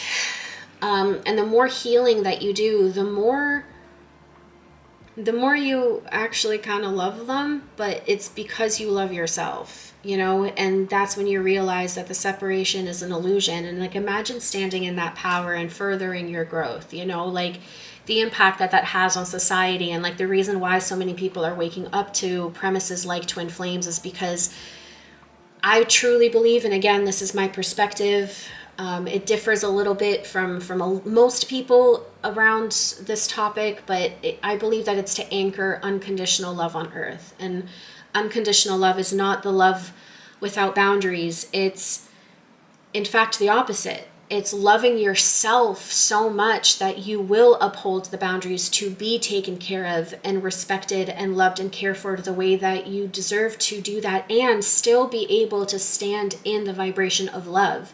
Never sending ill will, like just wishing the best for someone. You know what I mean? Like that shit right there holds power. And it seems as though this is a closure reading. Even if it is for now, perhaps even if it is for this lifetime, It seems as though this person, through this message, and again, listen, this is a YouTube reading.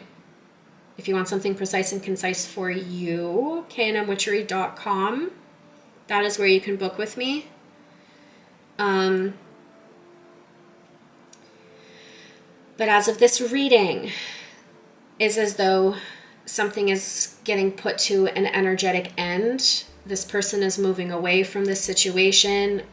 They've grown out of it. I'm really getting pulled to that spiritual awakening card at the top over there. Okay, like that's holding personal strength, divine feminine energy on the middle right there. Being able to see what is good for them, what is bad for them. Even if there is no third party, there's something negative that hurts them in some form or fashion. And again, we're removing any connotations of abuse or anything like that. We're talking about just respect and care. Doing something for themselves. Perhaps making the simple decision they will no longer run or chase, depending on which side of the spectrum anyone's at. Finding the strength in walking away. And still giving you the full reins to be like, listen, like you deserve the best for you, no matter who and what that is. And maybe think about yourself. Maybe do what's best for you. And that's not to say that this person believes that they're not the best for you or that you can or cannot work it out. It's just that right now there seems to be too much shit. The devil's working hard on this relationship. However, it is that this reading becomes really specific to all of y'all, but this is some serious shit right here. So listen, just like in pile number 1, I was going to dive into if there's going to be any action steps that this person takes. Considering this seems like this person is actionably moving away from you, that is their action. Just like pile number 1, I'm going to dive into giving y'all some advice. Okay, so we'll dive into the Modern Nirvana Oracle for you and see what it is that you need to hear, some advice, whether about this person, situation, general life stuff. What does pile number 2 need to hear right now, Spirit? What advice can I leave pile number 2 with today, please? I heard keep on shuffling. No problem. Advice for pile number 2, please. Patience is definitely one thing. My cards usually speak to me quicker than this. This card here. What are you? Involution. Interesting. I'm going to read about this one because I have no idea what the heck that's about. I ain't even going to front with y'all. So, let's see. We have resolution that I just flipped to.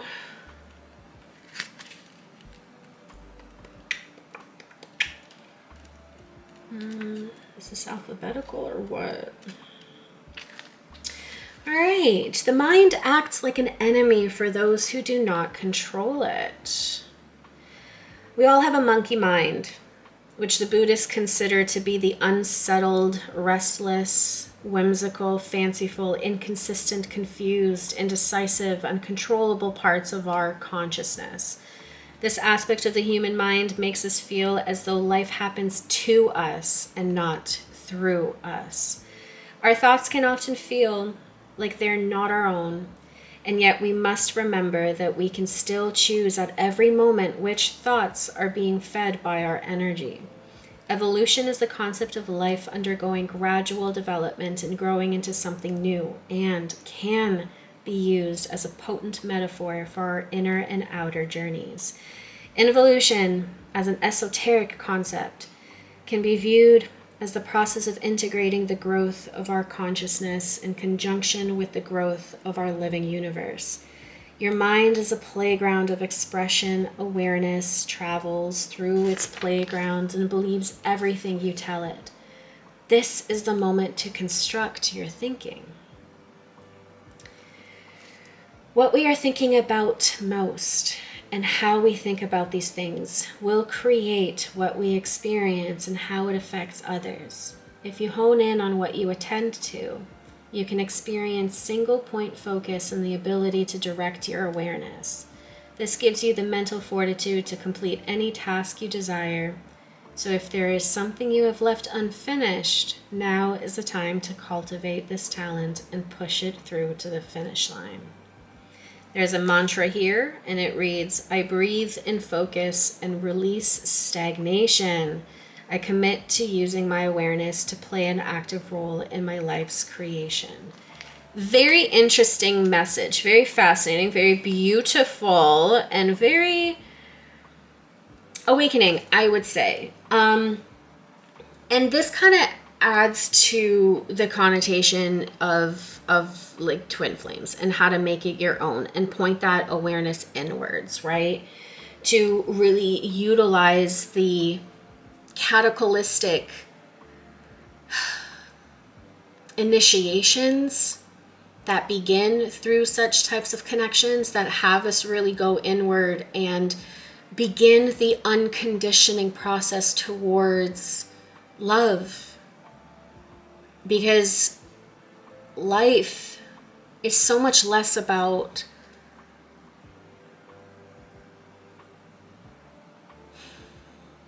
becoming as it is unbecoming. You know, it's a little bit of both. But it's about de-learning all of the things that society or our upbringing or personal experiences or unknown ways of being ended up formulating our existence. I just noticed that kintsugi just popped up here. Who the heck is that? I clearly need to learn this deck. And I typically don't read from the decks, but let's do it. Because I just noticed this, dudes. Everything is beauty, but not everyone sees it. Kintsugi is a Japanese art form and philosophical outlook in which what is broken is repaired with precious metals such as gold, platinum, and silver. Oh, I love that! I've seen this before. That's beautiful. It's like what can be put, or what can be broken can be put back together even more beautifully. Merged together. This is gorgeous. What we perceive something as damaged or broken, the initial shock of something beloved no longer being what it was, can cause a visceral reverberation through the heart space. Feelings of attachment tethered to affection and nostalgic waves of longing can cause deep suffering, and our shattered emotions may cause us to burst into tears and sympathy. Oh my God, can I read with what is believed to be broken? This is a really great oracle deck, by the way, the Nirvana oracle. I highly recommend it. Really beautiful deck, powerful deck. Great book too, clearly.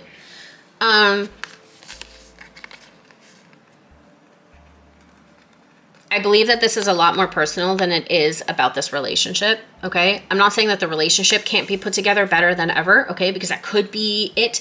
Again, I just don't want to create false notions where perhaps maybe I never intend them to be. So making this personal, right? Like whatever mistakes had occurred, whatever experiences have torn you apart, to take the time and meld yourself back together with the most precious metals and time and energy that you can offer yourself in this lifetime, because you're worthy of that. And you'll put yourself together in a much better way than any chains of the devils and addictions and previous notions, beliefs of anything that keeps you limited, small, you can break out of. This reading is not at all what I intended it to be. What the heck is going on? But the powerful message is here. So far, unfortunately, nor pile 1 or pile 2 see much resolution and stuff. But hey, expect the unexpected with me, I suppose. I just read the cards as they come out. So I'm hoping that if you have stayed until the very end, that you find these messages useful and powerful, and perhaps maybe allow you to change your perspective a little bit more. And maybe this was a confirmation to the type of connection that this is, or maybe it created a little bit more confusion because like you may not know who is what. That's difficult for me to say in a very general public YouTube reading. So again, if you want something precise and concise, knwitchery.com is where it is that you can book with me. It's the only place you could book with me. Got my calendar up. You just go ahead, PayPal the rest of that, and you're good to go, okay? So let me know, but strength and ego comes out here, especially it being 2024 that I'm recording this. Now, of course, you could be tuning into this at any year, but perhaps maybe look back onto 2024, okay? This is a very karmic year. Numerologically speaking, 2024 adds up to 8. 8 is a very Saturn type of a year. So people are really breaking out of different types of karmic loops. They're making different types of decisions that perhaps maybe their soul has never even, like, definitely collectively and as a society, we have never had the opportunities that we have in present day.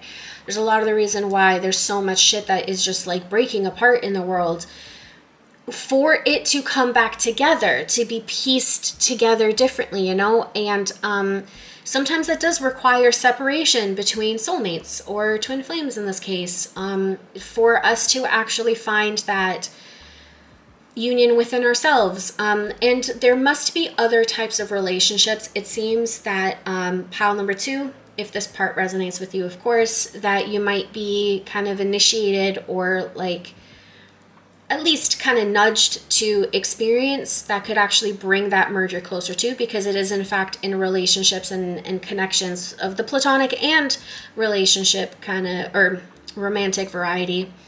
You learn from them, we grow from them, right?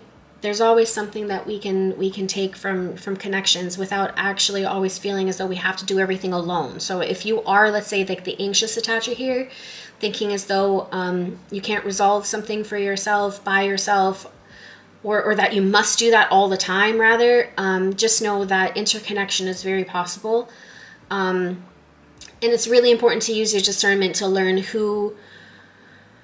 who's here to do right by you, who really loves you, who is willing to let you go because they love you and they don't want to hurt you, you know? Like it's very interesting. It's kind of giving me the feeling that like pile number 1 and pile number 2, you guys are reading for each other, you know?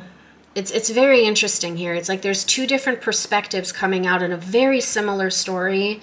So again, pile 2, if me consistently saying pile number 1 hasn't resonated with you enough yet, or sparked your curiosity at least, I will invite you over there. Otherwise, if I don't see you in another pile, I do hope to see you in another reading. Please remember to like and subscribe. It lets me know that you guys like what I do, and I'm going to keep showing up for y'all with a bunch of different types of readings.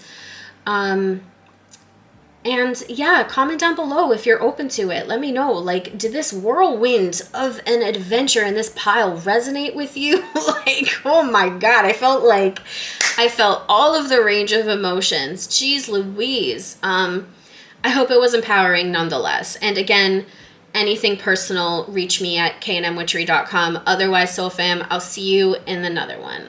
Peace. Hello, what's up, what it do? Pile number 3, welcome to your reading. We've got 1 card out and we're going to continue shuffling in just a few moments. We're starting off with a tarot of mystical moments in case you're curious. Let's see, let's describe who this is for you first. The Emperor in reverse.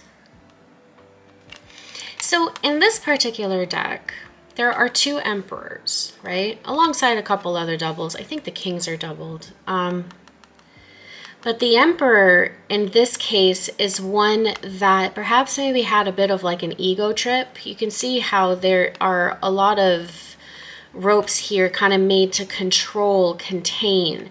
With it being in reverse, this could be someone that perhaps maybe, hopefully I'm not describing this particular person's personality, and this is maybe instances in and around them or something, but there could have been maybe like quite a, I want to just say narcissistic blowout. Now, I'm not calling this person a narcissist, okay? We all have narcissistic qualities within us, and I could sense that maybe there was an overly disproportionate sense of control in this particular connection or relationship. Let's see what else the cards got to say here, okay? Let's describe this person. Now, remember, this is soulmates in separation, so you're likely not in communication with this person. So you could have once considered this person soulmate or still do, and then they turned karmic. I'm kind of feeling a little bit of karma here. Now, soulmates can turn karmic if you choose to stick around a little bit too long for the connection. You know, like there's sometimes, I feel like I need to just say this. There are sometimes some connections that come in and they start out really great, and maybe they really are, and they're very healthy, and then they serve some sort of a purpose, a universal purpose. Perhaps it's a lesson, perhaps it's an introduction. Sometimes people only come on into our lives so they can introduce us to the next person, and then you kind of like fall off. Like, you ever notice that in your relationships where you come in and out? It's 222 on the timer here. So this may have been that type of situation where perhaps maybe because it felt so good, I'm not really feeling too much like animosity between y'all until maybe the very end, right? So it could have been that like one or both of y'all clung a little bit too tightly. Perhaps it was this individual. Since we're describing them, we're going to definitely dive into your situation shortly too. But that's how a soulmate connection, once it's served its purpose and is then clung onto too tightly, you create a karmic cycle with that individual, you know? Because karma is meant to serve its purpose and then release itself, right? And often that purpose is some sort of a lesson or guidance step. In this case, with this situation, this person is definitely watching you. I would say we have the Chariot here with the Six of Swords. I'm going to get two more. One, the Tower card. The King of Cups. I'm going to leave this a little bit sideways because it's giving me reversal energy, but I'm not entirely too sure yet. And I'm also going to get how they make you feel, pile 3. These two. No, this one and this one. Yes. Okay, so we got this one and we got this one. All right, so we have, all right, 8 of Swords. 9 of Pentacles. I just heard the song, I Want to Break Free. And then perhaps maybe that bridge energy between y'all. There it is. The Lovers. I heard in reverse and then my nose started to itch, so I'm gonna do what I'm told to do, okay? I just work here. I'm an intuitive reader, by the way, in case you're new here. All right, so let me tell you about this person. You can feel them in your energy. You can definitely sense them in your energy. Whether you have proof, meaning that like maybe they have like, let's say, viewed your story and you've literally seen their name. Perhaps maybe you know about somebody who knows them and you find out through the grapevine that they asked about you, you know.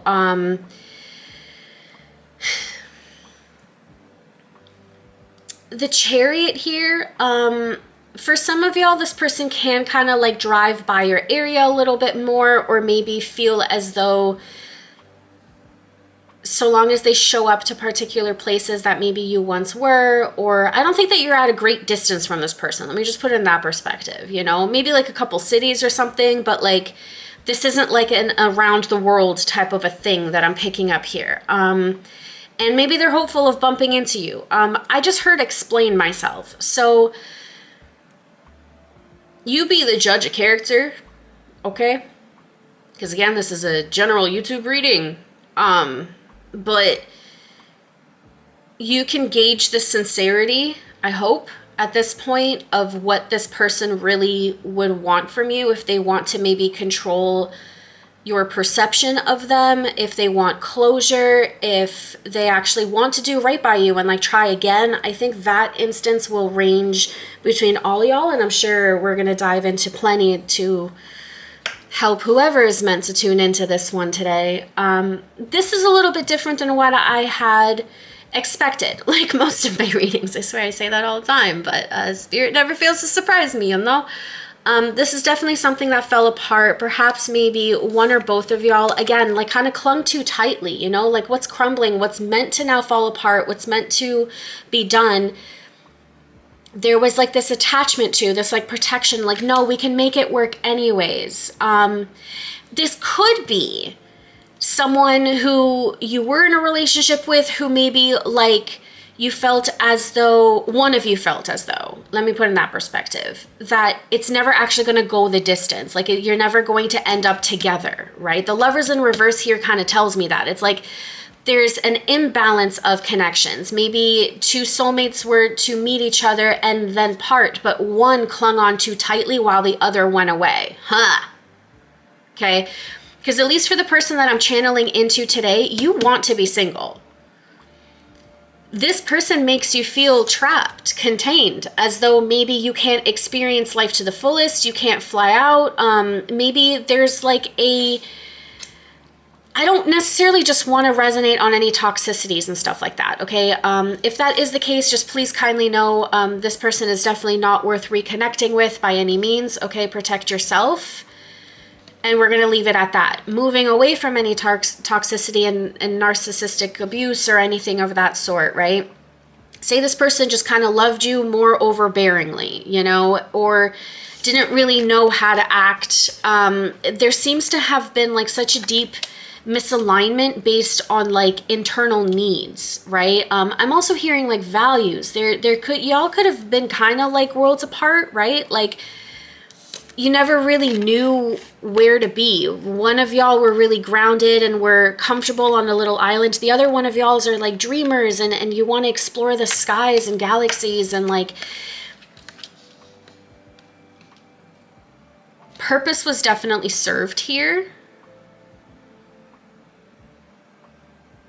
And one or both of y'all went away. There's still, again, hope of rekindling, or like you can feel this person watching you. Maybe there's some inquiries here and there in passing.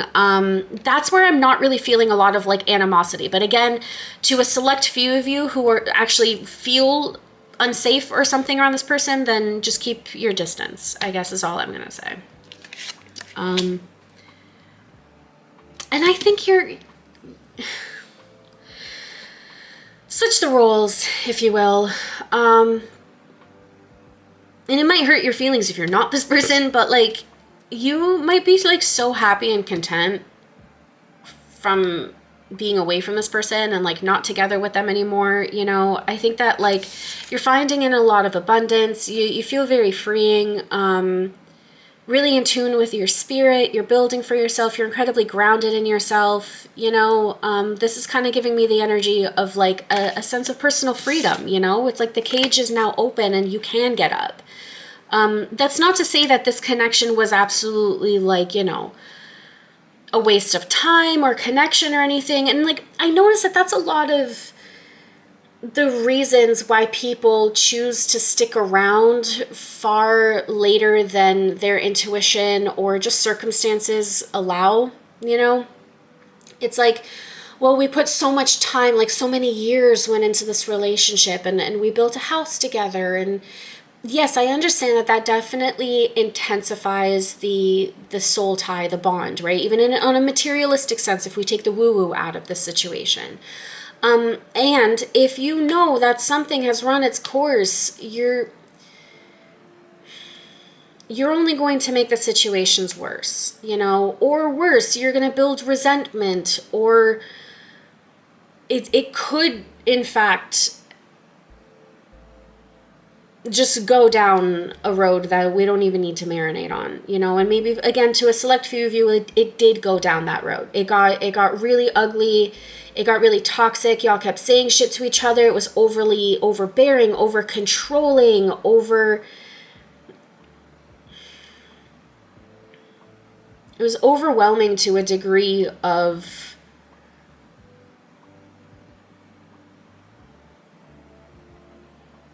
failure. And failure is an illusion. And again, failure or endings of any kind, however it is that one perceives this, occur so that new beginnings can take place. You know, I'm actually quite biased to the Tower card. I like when the Tower card comes out. It shows me that something that was built has now served its course, and we're ready to rebuild and try again. Yes, there is definitely some pain that comes with it. You got to change who you are, maybe, routines, comfort levels, but you get to know yourself again. And I think whoever's tuning in, pile 3, if this is you and this is not you, you know, again, you're really happy, you're content. You're likely still single, is my guess here. And if you're not single and you're in another relationship, you're just very content with this having been in the past. Now, this person can be like a best friend too. It doesn't necessarily have to be super romantic, okay? Just because the Lover's card is out here. I mean, you got love between you and your besties too, I would hope, right? I mean, like, what? How are you best friends with someone who hates you? It could be romantic. I'm not really feeling this be family, but to maybe one or two of y'all. Let's get into this further. Let's dive into your situation. Maybe we could get a little bit more specific here. I'm hearing bottom. What's this? We have backstabbing.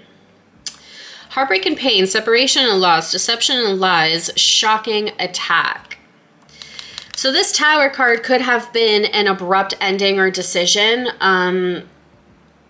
One of you went to the other and said, I've seen this, you've done this, I noticed this, it's done. I think the ending was quite abrupt. Just because like with this energy of backstabbing, it's giving me like there's no turning back from this now too. It's like what came to light was no longer able to be ignored. Someone just pulled the trigger in a way, and it could have been due to something coming up that exposed and just kind of caused the tower to crumble. Like spirit, okay, when a connection served its purpose, even if temporary, that's never to say that you can't circle back to someone. I mean, who freaking knows? Like anything is possible in this life. It really is. Like to some ends though, yeah, like if they're final. That part's free will is what I'm saying. The universe will continuously throw things in the way to break this relationship off. And sometimes the lessons get more and more difficult until somebody ends it. Like if there is a purpose that is served, prolonging it delays so much of the other stuff that is meant to happen in life between either one of y'all. It could literally be sabotaging, let's say, this person or yourself to actually find the person that you're meant to be with right now. A new soulmate. Right? As an example, because again, we're trying to keep this positive. My nose itched on that. What else? What's the situation between y'all? I'm hearing this one. Okay, Cupid's arrow. Love is coming, surprise invitation, struck by love, have faith. So again, love between y'all, right? This could have been a very unexpected union, for sure. This, again, following the backstabbing to Cupid's arrow, I think maybe for a lot of y'all, honestly, I think that this person may have gotten into another relationship or you are in another relationship. But this ending was meant to occur for there to be a new beginning with someone else. And I think, honestly, I'm kind of sensing that it's happier and healthier. It's who this person's meant to be with. And again, if you are this 9 of Pentacles energy tuning in, pile number 3, you're looking in like, good for you. Like there's zero animosity. Again, like you're just like, there you go. Let bygones be bygones. Like maybe we'll check in on each other a little bit. I can still sense you think about me here and there, like grateful for the connection, and bye. Like best of luck to you. Like the Emperor in reverse here too, that means there's nothing to build on anymore, right? With the Tower card here as well, we're done. We also have moving away energy with the 6 of Swords. Let's call it what it is. There is there's no law of lust and there's no love found. Like it's neutral. It's neutral. And pile 3, I think that you still feel quite free. So, I don't know. What's this? Mask. Hiding true feelings, pretending, and delude, gaslight, and personify. one or both of you, Pal 3, I have a feeling it's you knew maybe for like a while that this relationship wasn't going to go the mile. You know? You tried.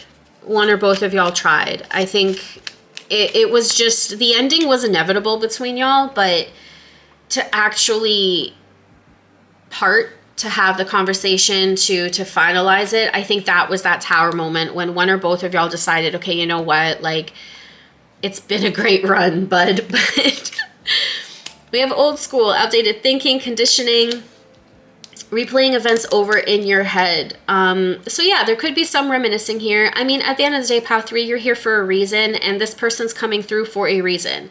Whether you even intended to tune into this person or not is besides the point. There's still energy, at least at play. They might just be really pulling on your strings and energy right now, and this is giving you that confirmation there, okay? At the end of the day, too, I think that this is also that, like, that value comment, you know, that maybe one person wanted to get married and the other person didn't believe in marriage, for example, or there was like changes in like religion or something, maybe belief systems, perceptions kind of changed. How a person was raised, maybe down to like the itty-gritties of like whether or not someone wants children or not. Lifestyles, what it is that they want to do with their life. Maybe one wanted to be grounded, the other wanted to travel. I mean, there's so many different things that we try to make work with people, but when you are two completely different souls who kind of grew out of each other, the outdated thinking and conditioning can keep us stuck because we think that like, oh, well, to prove that this is worth it, we have to stick around or something. And I think that you lost it. That's never to say that passion wasn't there though, right? Because the connection between y'all happened for a reason too. Insane chemistry, sparks and having fun, equal interest, burning desire. But the thing is about these tea lights though is they run out quite quickly. You know, I think that this was a temporary, lovely relationship that you clung on to too tightly. We're getting repeated messages here. Still lots of love meant to happen, but something came out here. Something came out, but I think just someone noticed and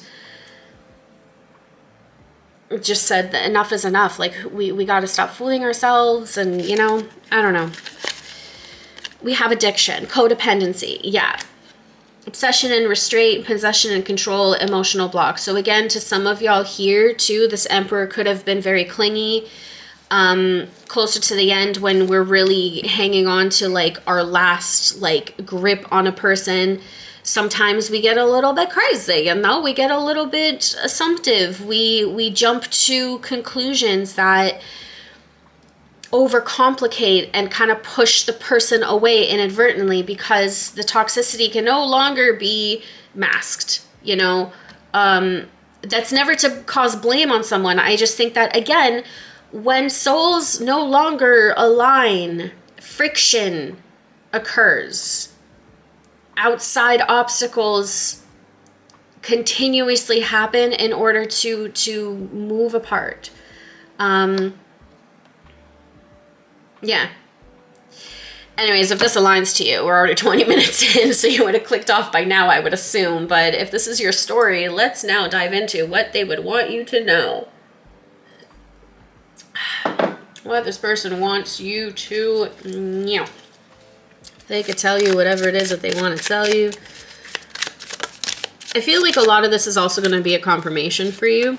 It's just deck upside down, yeah. Okay, so we have love, strong affection, and we have unexpected all of a sudden. Yeah, so this person would definitely tell you that there was love for you once upon a time. Maybe there still is, okay? Again, if you're this Nine of Pentacles energy, that you're likely the person that kind of cut ties and just said it's time for us to go, you know, on our way. But whatever it is, like, I think that truly this person may still have love for you, at least an appreciation, okay? Whether or not you believe in that and how they would express it will range between all of y'all, okay? I just work here. I just deliver the messages. But there was a version of a future that, even though there was definitely misalignment here, they could have seen that still happen for you. But I'm feeling you kind of going pile number 3, like, so what? Like, that's great, but like, that's not me, you know? So there's still like no regrets on your part here. But love was there nonetheless at some point or another. I heard 3. So, okay, we have social media, keeping tabs. Yeah, so this person could definitely still be watching you. Again, kind of mentioning the whole, like, their name popping up on their story or some shit. We have third party and reconciliation.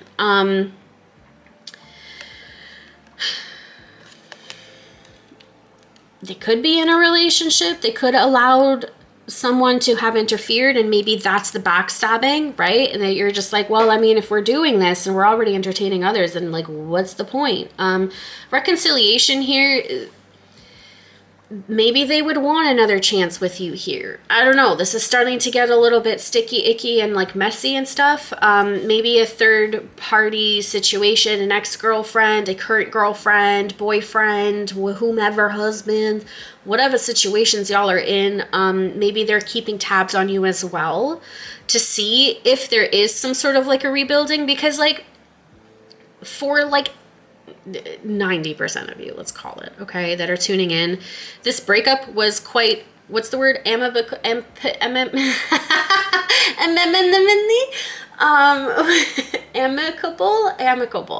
It was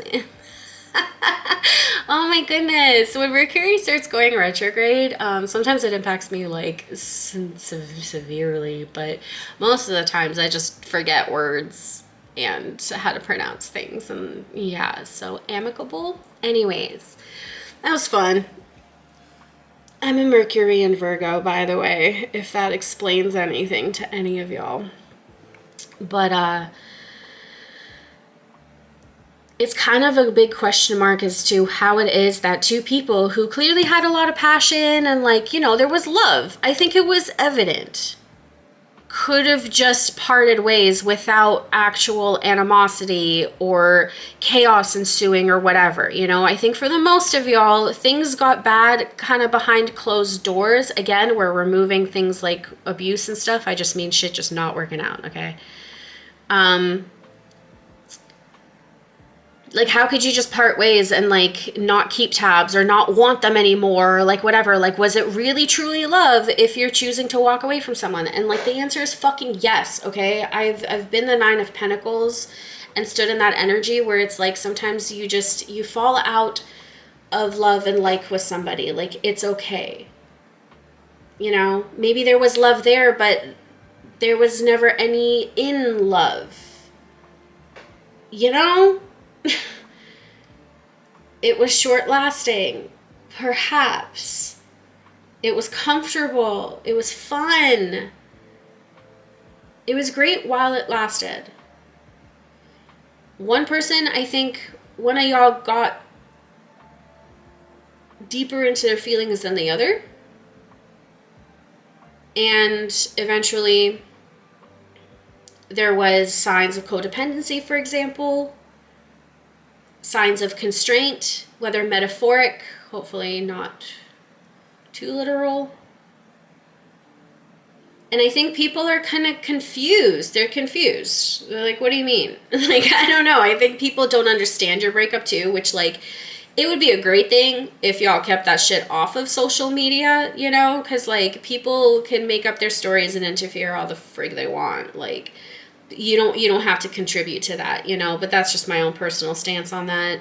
Nevertheless, someone I think is just kind of peering in that is not just this person that we're channeling through for you today here, Pile 3, but, like, I think there's, like, some sort of third parties or, like, family members, or I'm hearing cousins, like, best friends, maybe, like, just people, like, peering in, being like, like, are they going to rekindle this? Are they going to get back together somehow? Or, like, they're just kind of checking in for some odd reason. Like, I'm literally seeing a teacup, so I think people just got nothing better to fucking do. But, okay, let's see. What else can they take? Or, what else can they say to you? What do they want you to know? What do they want you to know? I heard stop after these two. Okay, so we have player and honesty, strategic and truth. Okay, I'm gonna pull some tarot. I heard trash panda, so we're gonna pull a card or two from the trash panda tarot. Fun.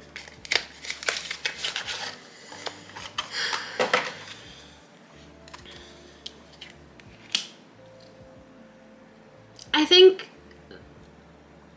I'm kind of getting a split between intentions here.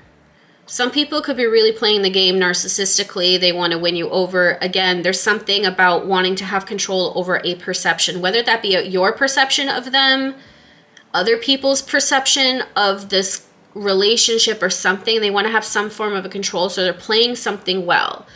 Or they want to play it honest. You see, like there's maybe something that needs to come out, maybe some sort of like a confession from any sort of backstabbing that could have taken place in this relationship. It doesn't just have to be in the forms of like cheating or anything, okay? But maybe like he said, she said, or something. Someone allowed something to get a little bit too far, or like some sort of misunderstandings. I don't know. That's going to range between all y'all. So let's get a little bit of clarity. What is this player and honesty third party stuff about? Okay, so we have the Chariot and the Three of Swords. Okay, so it seems as though, long story short, the way that I'm reading this, whenever it is pile number 3, again, my guess is you are the breakupper, okay? And the person we're channeling through is the breakupee. When you had left, okay, you guys have chosen to fall way back apart. You didn't even have time to get into the damn ambulance. You just hung on and you said, vroom, vroom, gotta go, wee woo, wee woo. This person chilled on a snail trying to get, you know, kind of away from you, if even, right? Maybe this person never really got over you. You just kind of forced that hand onto them, okay? But to get to the point here is when you went away, they talked shit about you. They kind of poured their heart out, maybe to the wrong types of people, lied on you a little bit more because, again, maybe there was some sort of like a lie or like something that was made up about you because you even saying like, it's just not working out. I'm like, we're just done. You know, like that, there had to have been more of a quote unquote logical reason for this breakup, but there wasn't one other than the truth. And the truth was you're no longer aligned and it's not working out. And I'd rather be doing this and this. And like, I still have love for you and goodbye. Like wish you all the well, like again, amicable, right? But no, other parties got involved. People wanted to confirm certain things. I will say this, that there seems to be some sort of resolution that's happening behind the scenes from you right now. That honestly, maybe some of this isn't really directly from your person and what they would want you to know, but Spirit definitely wants you to know that any sort of like wrongdoing on your name, like you were the overbearing one or over controlling one, or you're the one that was like the problem or whatever the hell, like maybe they lied and said, you know, I broke up with them instead of the other way around, which who gives a shit? Like at this point, if something is done, it's done, right? But again, their Three of Swords kind of got them caught up in a bunch of lies. They got trapped and stuck in it. You went on your merry way. Okay, I think that like, if we're going to get down to the itty gritty, right? Just based on like your energies here, pile number 3.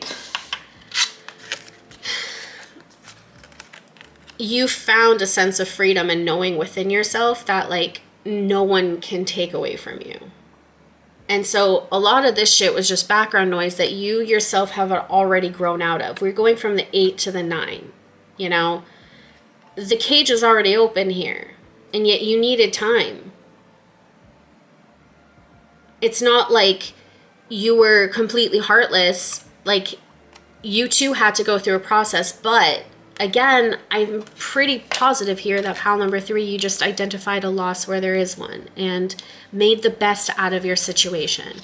Acknowledge the connection for what it was once upon a time and fled the damn scene, okay? And of course, this person got, again, caught up, tricked up, lied about shit, ate stuff that just didn't really belong to them. Then this is a really cute deck.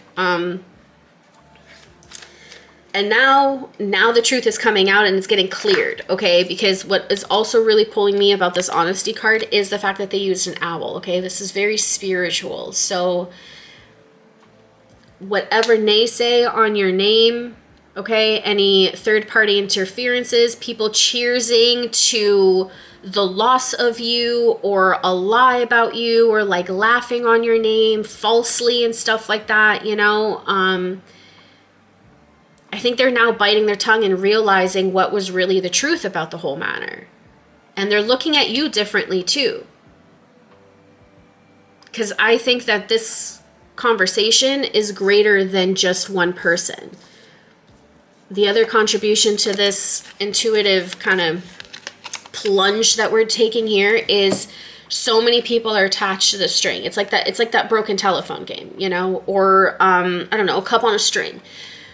But now it's like the truth comes out. Everything that once was held in control and people had particular narratives about you, and I'm thinking that this person may have accidentally or not so accidentally tried to control the situation. There was a lot of love for you. They felt heartbroken because unexpectedly so, there was an abrupt change to your relationship. You must have broken up with them. They got mad, they got heartbroken, and they allowed their heartbreak to do some talking that was dishonest. And now the truth is coming out. You are now being set free from that as well, even if it's just karmically. I'm getting a nose itch on that. So this is a very interesting reading for you. Pile number 3. How do we feel so far? Give us a like, give it a comment if you're resonating.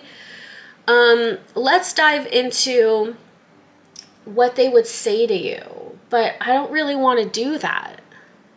I don't really think you give a shit. Let's dive into what is maybe being said about you right now. I heard yeah. Let's do that. What are the rumors or falsehoods? Like what's the truth that is now time to come out? I left because you told me to. That's the fact, okay? And I still don't have all of the answers. So with this being on par with the story, right? An unexpected change, a breakup, you got happier and merrier. Even if you're single, I really feel like a lot of my pound 3s are very single right now. You left, right? You made the decision for the both of y'all. Maybe there was a bit of an ego trip while doing so, right? Because it's like, you made the decision for both of us but one person eventually had to, right? And this person maybe still be left going, what the fuck? Like, I don't have all of the answers there. I think if we're going to get messages from your person, this is going to be from their higher self. And anyone else that needs to come through. What does my pile 3 really need to know right now? I dream about you a lot, too much. Yep. I mean, if there's intense love there and stuff, you may pop into their dreams. They may be thinking about you a lot, and that definitely transfers. They might be getting perhaps maybe some closure within dreams too, right? Because if one person feels as though they didn't close the door on a particular connection, then they look for it in other places, and your unconscious mind kind of helps you process all of that too, right? So like, by the way, if you're ever dreaming about an ex that you have zero fucking plans of getting back together with or whatever it may be, just know that that's just your unconscious mind processing something that version of yourself didn't just yet. And it's not at all sending you the signal to get back together with this person or whatever. You're just processing. You're doing something that at one point or another, maybe you dissociated from, maybe you weren't as aware enough to be able to gauge that sort of understanding about something. You know, there could be a multitude of different reasons as to why our mind does what it does, especially throughout dreams. But this person can kind of be maybe misconstruing the dreams as you wanting them, when I'm going to be honest with you, it feels as though you do not. But tell me if I'm right or wrong. I don't know. I'm just reading the energies as they are. Precise and concise. Please feel free to book at knwitchery.com. You already know I meant what I said. I think this is you, like, snapping at them. Like, it's just like, dude, like, I meant this. Like, it's over. Like, I meant what I said. I think that whatever third parties might be in the mix here, right?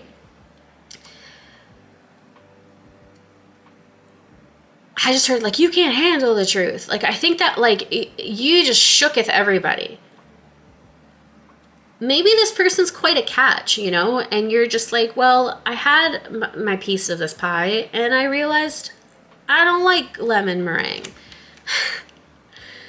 You know, I don't want something tart. I want something sweet and different, and who knows, right? Like, what's for everyone doesn't always have to be for you. And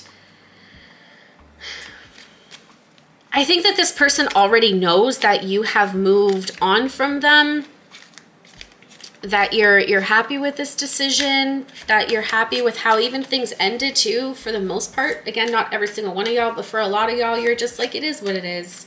I've healed from this. We're good. We gooch. And this person already knows all of that, and yet they're still leaving themselves in confusion, like clinging on to something. I think that this person definitely has this addiction card, and yeah,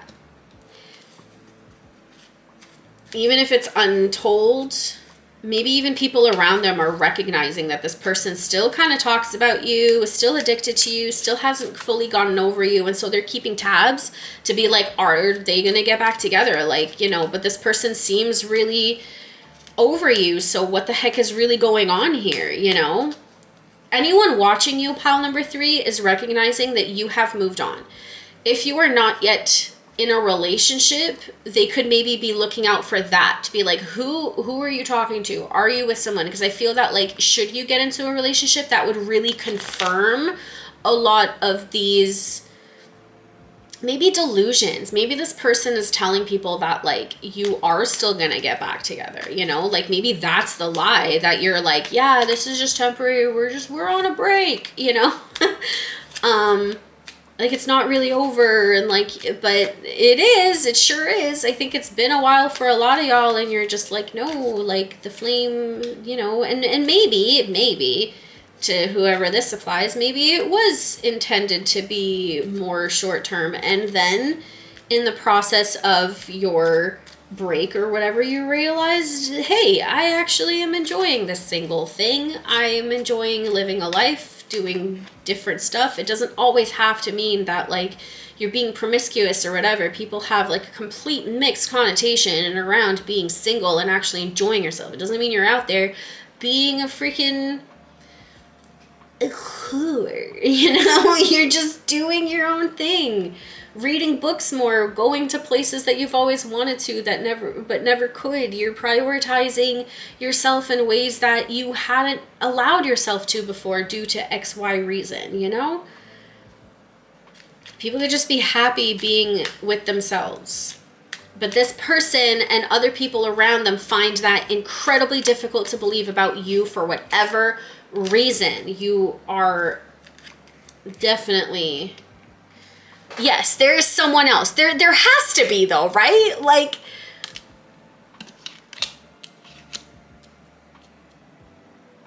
whether they're with someone, maybe they are with someone. Like, yes, they are with someone else. This is a confirmation that this person's in a relationship, in a marriage, whatever it is that they are doing, right? Or, again, this is that illusion. Like, yes, like, there has to be someone else. A pile 3... If they can't be with me, how, what do you mean they don't even want to be with anybody, including me? Like, they would rather be alone than to be with me? Like, I can understand why that could be a little bit ego crushing to some people who perhaps would be, like, you know, unaware.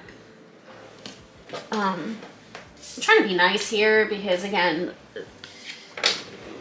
I just think that so many of y'all are, like, over it. This is an interesting message here. Nonetheless, what else would they say to you if they could? What would they say to you? What does my pile 3 need to hear? What do you need to know? I have so much desire for you. Sex. There it is. Okay. You're looking good. You're feeling good. I'm just going to cover that just in case. you're looking good, you're feeling good, a lot of people want you, they could be really addicted to you, maybe you put it down like ain't nobody ever fucking done before for this person, okay? Like, it's very easy to fall in love with someone who knows what it is that they're doing with their body, how to make someone appreciate them, how to appreciate another, right? Again, the passion was there. We're not going to doubt that. And yet, there's someone else for you. And maybe you don't even know who that is.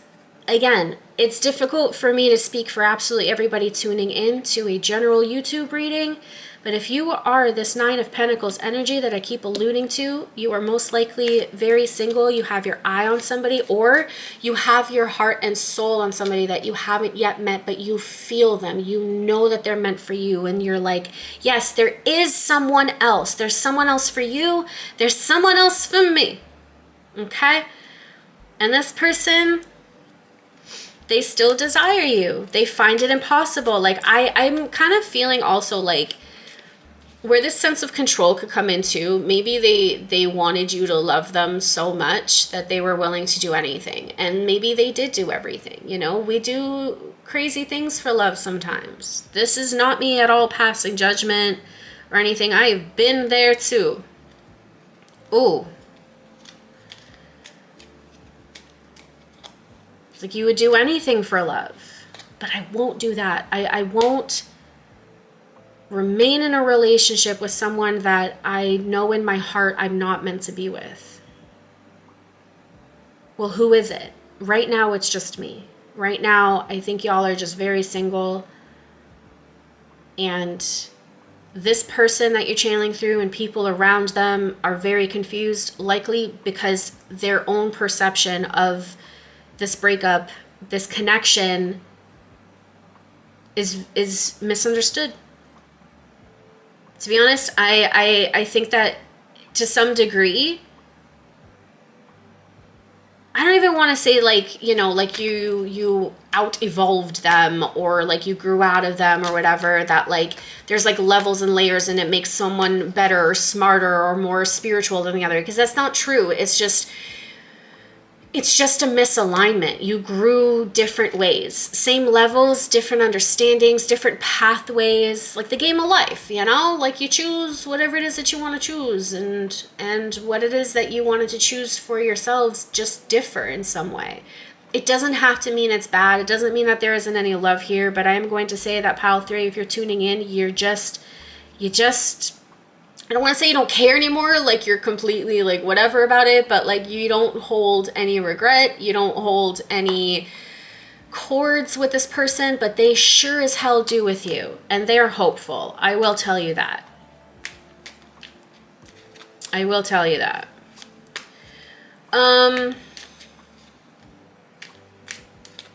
Let's see if there's anything else that they would say to you. I heard no.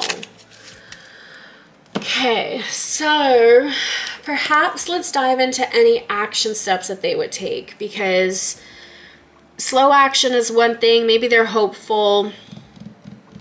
What deck am I being pulled to for this? The Fountain Tarot for y'all. Okay. Any action steps from this person towards pile 3, please? It's so funny because some of y'all are like, I hope they don't try anything. Like, it's just like, some of y'all are like, just get over it already, you know? Others of you are protecting yourself because, again, causes will differ. Intensities of this connection and whatever will differ. But what's done is done for a lot of y'all here. Nevertheless, action steps. We have the 6 of Wands. The King of Cups. Okay, so now we've chosen to be right side up, right? Over here is that King of Cups sideways. I'd pull it out, but then everything else would just be a mess. Any action steps towards my pile 3s from this person? 4 of Wands. I heard one more. This one really wants to. The Star. Interesting. Okay, so I'm going to tell you this. they're hopeful. They're hopeful. I think they're bettering themselves with the hopes of maybe you choosing them one day, you know? Spinning this into a positive. I think you being intentional with your own time and the energy that you're putting in yourself, loving yourself, finding yourself, building yourself, increasing your worth and wealth and health and everything and ways of being, right? It's inspiring them to do the same. I think that this person also had learned a lot around how to better emotionally control themselves, you know? So let me put in this perspective. The fallout, the breakup here, actually, like, you likely predicted this. It was the best thing for the both of y'all. Okay, you found your own self-worth and all of that stuff that I just mentioned, and it inspired them to do the same. Right? So this is a nice little confirmation, like you did good breaking up with this person. I think this person is finding a little bit more success in their life, okay? Like Six of Wands is my success card. This is like a celebration and all. There's a lot more emotional stability here. They could maybe be looking for a commitment. The Four of Wands here is definitely a hope, especially with the Eight of Coins here, to like build some sort of a family and stability, whether or not is with you or not. We're going to let spirit decide on that, okay? Because with the Star card coming out here, as it also being the only major arcana, I think that this is more divine intervention. And it's a big question mark on what will maybe be chosen later. But I think you're definitely decided here that you don't want anything to do with this person. As of right now, tuning in, you're good being with whatever it is that you are. You're good with them doing whatever it is. If this wedding and stability kind of merger friendship thing doesn't work out with you, it was definitely meant to be for them to work it out with somebody else. Okay, I think the free will aspect of whether or not this action is going to be taken towards you or towards another that they're meant to be with, that's, you know, not you. It's going to happen the way that it's supposed to happen. I don't know. I'm hoping that this is making some sense here. There's a lot of acceptance. There's a lot of healthy detachment that I'm sensing right now. There's a lot of also like even just the thought of them coming towards you, even with them being built or whatever, like, I don't know. For a minute few of y'all, this person might still be caught up in that whole, well, I'll do it for you, you know? You didn't give me a choice, but now, like, I'm bettering myself, and, like, will you accept me now? Like, it's almost like they're making these changes with the hope of there being some sort of a reunion with you in the future. And there's also a whole other bunch of these downloads that are coming in for people who are doing it for themselves with the acceptance of, okay, this relationship is now over.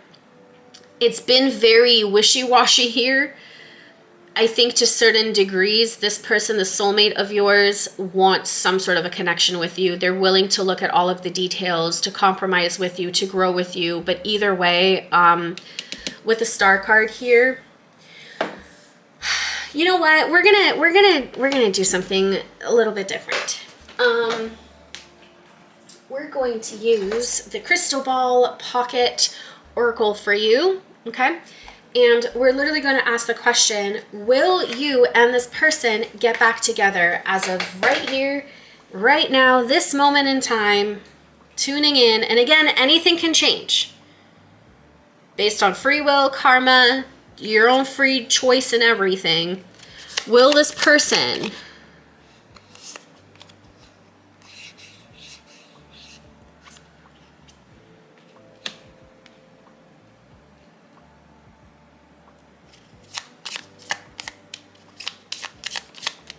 Ooh, my third eye is pulsing. Like I keep shuffling here, but really I'm pulled to this card. Are you ready for your answer? Because this is going to be the majority here. And again, anything precise and concise, go ahead, go to canonwitchery.com to get a reading for yourself. Will you, I feel like I'm like Maury or something. You are not the father. Sorry. Will you and this person, pile number 3, as of this moment in time of this reading, get back together with the person that we're channeling through today? The answer is dun da da da. What's the answer? Oh, it's no. It's no. It's no. You are not the father. Oh, I miss trash TV. It was good times. Sorry, speaking as a millennial here. Like anytime I would be like sick from school, it would just be nothing but like Maury and Jerry Springer and like all of that. Anyways, that was a complete digression. Pile 3. Look, I don't know what this reading served y'all today, but I hope it served y'all something good, some tea perhaps, maybe on the platter. And you enjoyed it. If you're still here, again, a thumbs up and a comment would be fantastic. I'd love to connect with y'all. Just know that there's no hate for being someone who chose to walk away from someone without there being any attachments or anything on your part. It's okay. I'm that person too, and sometimes I'm painted the villain that way, but that's okay. So I don't know, whoever needed that. And of course, if you are the one that is quite attached to somebody, please do it for you. Any sort of change, success, work on yourself and your emotional health and stability and creativity, whatever it is that is being now cosmically led, do it for you. That is where the truest, best alignment and people come into play. And maybe it is this person too. Who knows? That doesn't seem to be the case right now, but again, this is only a YouTube reading, so take whatever applies, leave the rest for another. And that is that. Pile 3. Thanks again. If I do not see you in another pile, I hope to see you in another reading. So remember to subscribe. All right? See you later. Bye.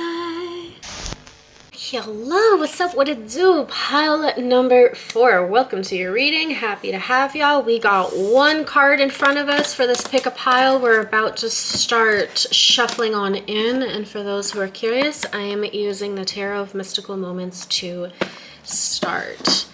Let's dive into who this person is and identify if this is anyone you know. 5 of Swords. See, and my immediate reaction is to back away. So putting it into perspective, right now, channeling into this type of energy, I'm gonna tell you what, this is likely a very recent separation, and or if you haven't separated just yet, you're about to, ooh, this might be a little bit preemptive, okay? You're kind of seeing someone's shadow side a bit too, I just heard too frequently, like too fluently. What once may have started off as a really wonderful connection is now just, well, there's a reason why you're here, right? So let's dive into what that could potentially be. Describe Pile 4's person, please. We have the King of Wands as well as the King of Pentacles. Interesting that this is the feminine version of the King, though. King of Wands, King of Pentacles. Look, no shade. But this could be somebody, as of right now, the way that you perceive them, because perception's in the eye of the beholder, and I'm reading this for you, pile number 4. So how it is that you're currently perceiving this person, they have a lot of passion, fire, potential within them, but they attract the more feminine way. Now, they could be a feminine, it's true, but like they don't, let me put in this perspective. The feminine energy sits and waits and attracts. Masculine energy pursues, initiates, right? Like goes out there and gets the damn thing. When there is a feminine King of Pentacles energy, it means that someone just existing is having the universe provide for them. But where the disconnect comes in is you could very well be identifying that this person could, number one, be all talk or something, or be actioning.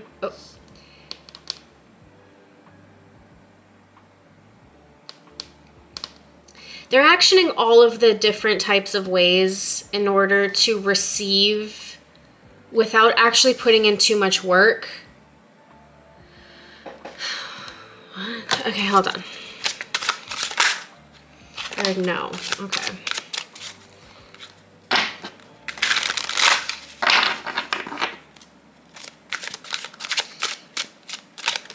The easiest way that I could put this into perspective right now is, let's say this is a man who is looking for like a sugar mama, who will put himself out there in such a way that will allow him to receive without actually putting in any work. It's like this person wants somebody else to provide for them whilst kind of talking the talk. Because this Five of Swords energy is very heavy. Like, you chose this for a reason. This is the only card that came out as far as the pre-shuffle is concerned. I just popped 4 cards and said, okay, press play. So here we are.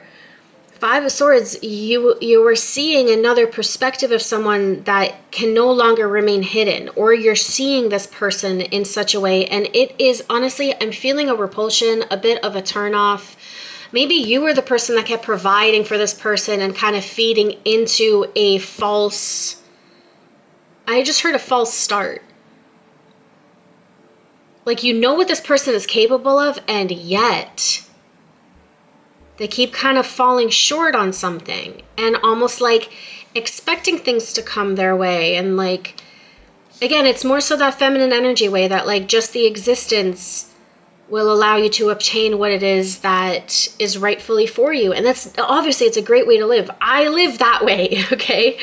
And there must be a balance between that like go-getter energy of how it is that you put yourself out there in order to perhaps maybe determine the level of what it is that you receive and how you receive it and stuff like that. Something here seems very, I don't know. Some of y'all just said evil, okay? This could be something that like, I just heard it's not you. Like there's, I don't know, false starts, false potential, people utilizing their power incorrectly. Maybe with more, of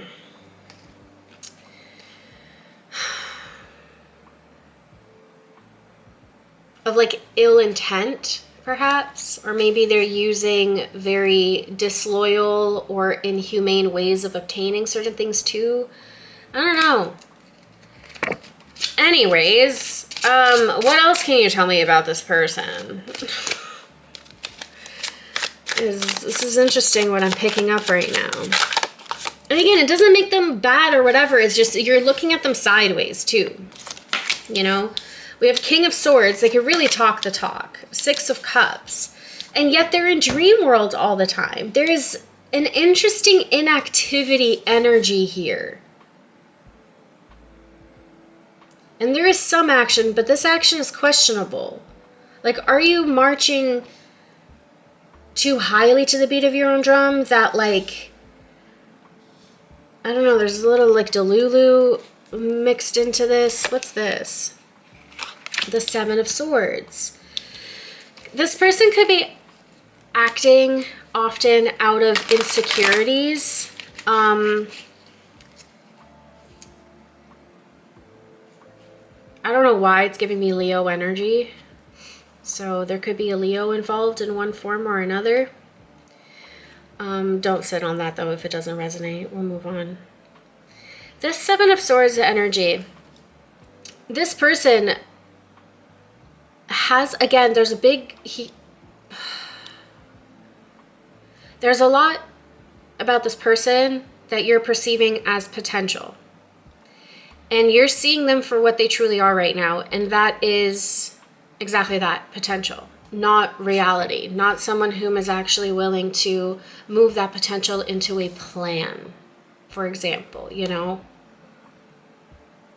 allow that to be a vision in progress. It's very stop and go. They're really great at like finding the right things to say, and yet when it comes to actually pursuing too much more, they fall right back into their feminine. And if you are a female tuning in and you're looking for a masculine to lead you, you might have to had been that leader, that masculine, the one kind of holding it all together for you. And that's a great thing to step into once in a while as you need to, okay? I'm definitely not all like one-sided and it should be one way or another. We have the High Priestess coming in. This is your energy, by the way. We are going to support our partners the way that we need to, no matter how it is, whether it's materially, emotionally, etc. And there is an established imbalance, likely due to the longevity of something, or again, you're just seeing something different for what it is, right? We'll definitely get into some details. Now, your energy, like I said, we got the High Priestess, we have the Nine of Wands, and that bridge between y'all is the Two of Cups. So, this is where I'm saying that this seems to be either a separation in progress or it's quite new, okay? I don't think that either one of y'all really wanted to break up, for example, or be in separation of under any means. I just heard like I tried. Maybe that was once an energy and now you're definitely moving aside here. The Nine of Wands, very reserved, very protected, okay? Obviously had been scorned one too many times, that now she actually learned how to work with the vines, you know? I think that I think you had enough providing for someone whom was unwilling to put in that same effort into you. It turned into expectation. Perhaps maybe this person took advantage of you in that regard. Maybe it was financially, maybe it was emotionally, maybe you kind of mothered them, you know? Like eventually you notice the imbalance despite the love. Like I think there was definitely a lot of love and recognition in this person once upon a time. I mean, you're viewing them as a king. We got 3 kings on the table. 2 feminine ones, but kings nonetheless. This person just like failed to be the balance that you needed with your feminine energy so you can fall back and create a different type of reality with this person. And I think that it was dreamed about. I think that it was talked about. I think that y'all have maybe done this in different lifetimes before. And something's falling short right now, and you're holding your defense and you're looking away. She got her cheek turned to everything.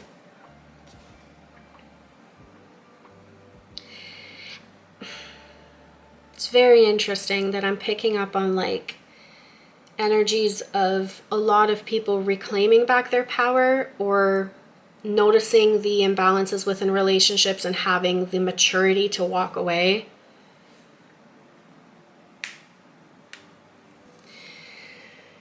What's the situation between y'all? Let's get down to the itty-gritty and really determine if this is your reading. It was 11:22 on the timer, by the way. I was advised to mention that. What's the situation between Pile 4 and their person, please? I heard keep on shuffling. No problem. I got time. Shoot.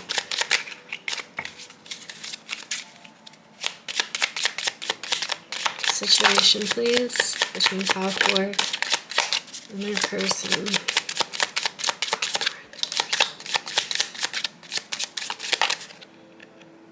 I heard yes to these. All right.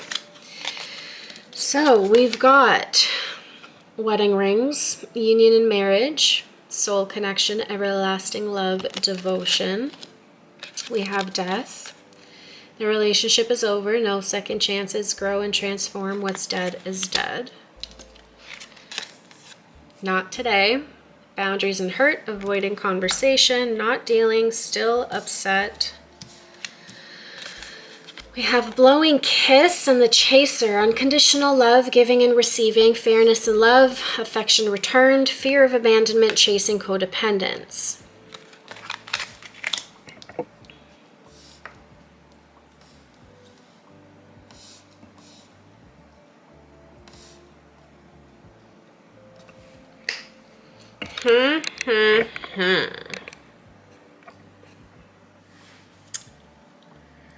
This kind of tells me a story.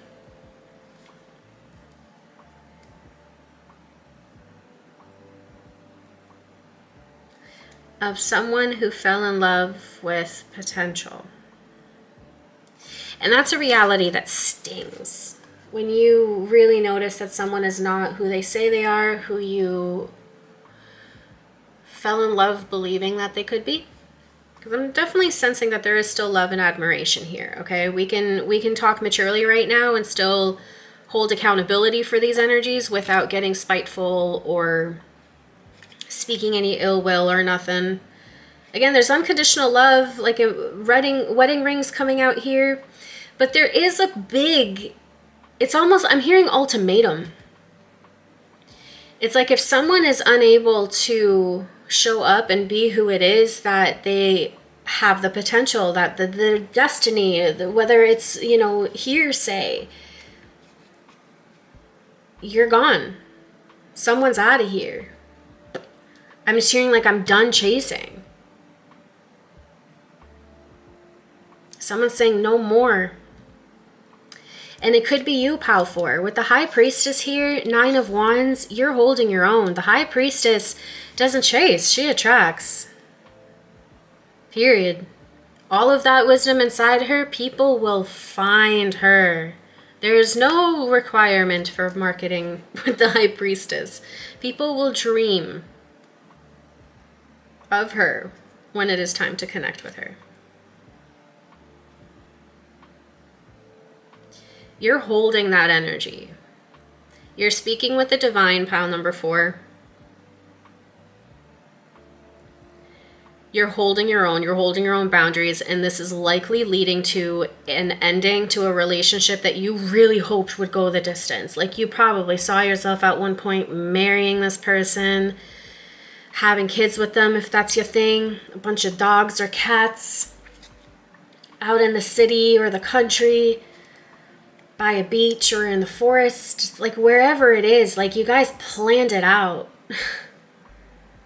What you would be doing together for work, for example, or your own separate empires.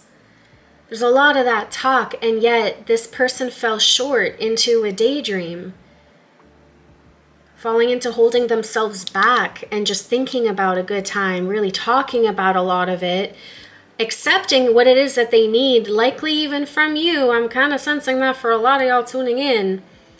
Okay, it doesn't just have to be materially. It's something physical though. Maybe you opened up your house to them, or you know, you mothered them. I don't know. There's a motherly kind of a thing here where you over cared for someone that they became kind of codependent on you, but almost to like an expectant degree, you know?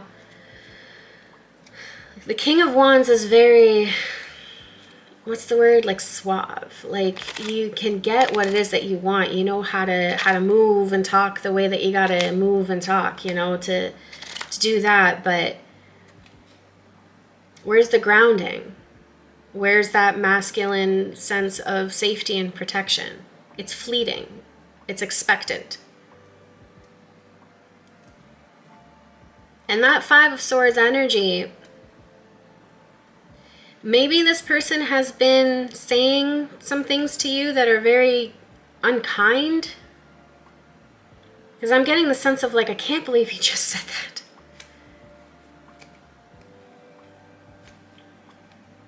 Like there's only so much you can take.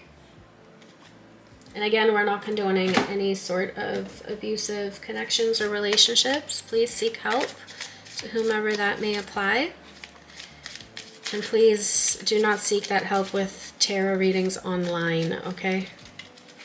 Please speak to someone, anyone, whoever needed that. Let's take a sip of coffee and just refresh that energy. And let's shuffle into what they would want you to know. Let's dig in even deeper, okay? What do they want you to know? What is for your highest good, pile number 4, to know?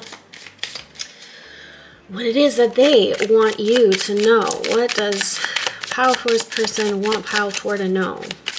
I'm going to say there might be currently some what's that word? Silent treatment. From your end or from their end, okay? Because like the shuffling in is taking quite some time with you, which is no problem. I'm a patient reader, but okay, for the most part. I had to correct myself there. But it's like this person, maybe they're holding a lot back from you, and they could be withholding love from you right now. Maybe because you set a boundary, because this is giving me big boundary energy, okay? You stood on your power, you took yourself back in the name of love. Like, you're like, I can't do this anymore. Like, I'm going to hold my own not today boundaries because you're hurt. You're avoiding maybe the conversation. They're avoiding the conversation. There's no second chances, though. There's an ultimatum that was given. It's either you change, we do this together, or it's done. Like, I cannot give anymore.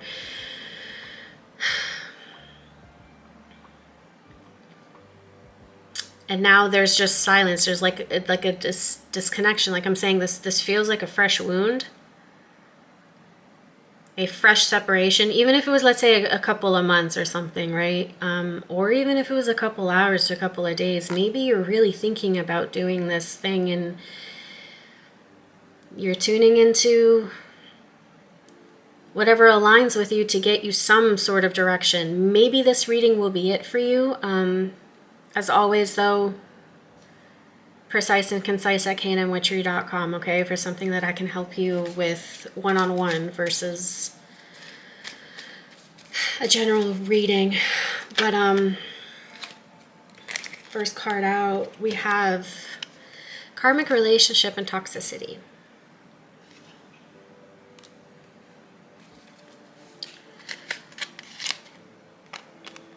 Relationship connecting.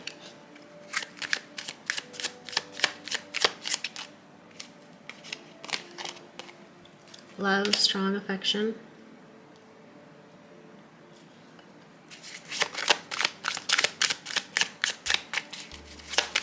You would maybe want to tune into pile number 3. Okay, there's gambling, taking a chance.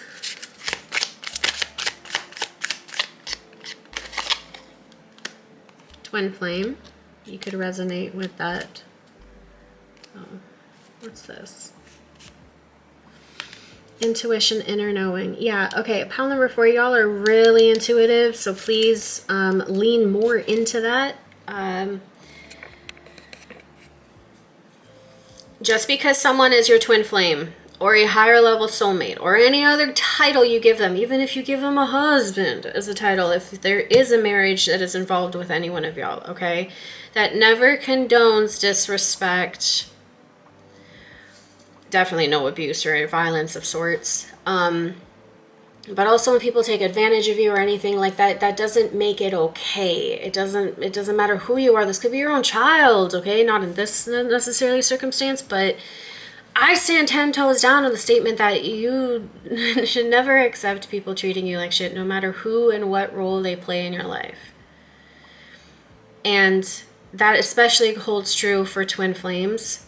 Your intuition knows when something is becoming karmic, okay? That whole rhetoric around karmic twin flames, I don't exactly align with personally, but any sort of connection could turn karmic if you choose to cling on more than you need to. And if there's anything about twin flame connections, is that you will likely touch and go many times, okay? And now a separation is definitely being called into action here for whoever it is that applies to, okay? We're gambling and taking a chances. I think that you guys have given this too many chances already, okay? This person could also be admitting to any sort of addictions and gambling too, for anyone who that may apply for. Use your discernment, please. I will say one thing, though. This person does have love for you, and they recognize just as much as you do as well, okay? If this twin flame divine connection came out here, like, it's for a cause and a reason, for show. And I accepted it too comfortably. I typically have some resistances when things like this come up, but like, I think that there's awareness on both ends that this connection, even if they don't use the term twin flame, like they know that this is definitely something that was meant to be, like you cross paths for a reason. And the first card coming out, karmic relationship being toxicity, it means that now it's becoming toxic. There is some form of imbalance that has been put into play. It ain't about whose fault it is. It doesn't freaking matter. Your intuition is leading you away, okay? I could be talking to divine feminines. Or divine masculine making amends with this too, okay?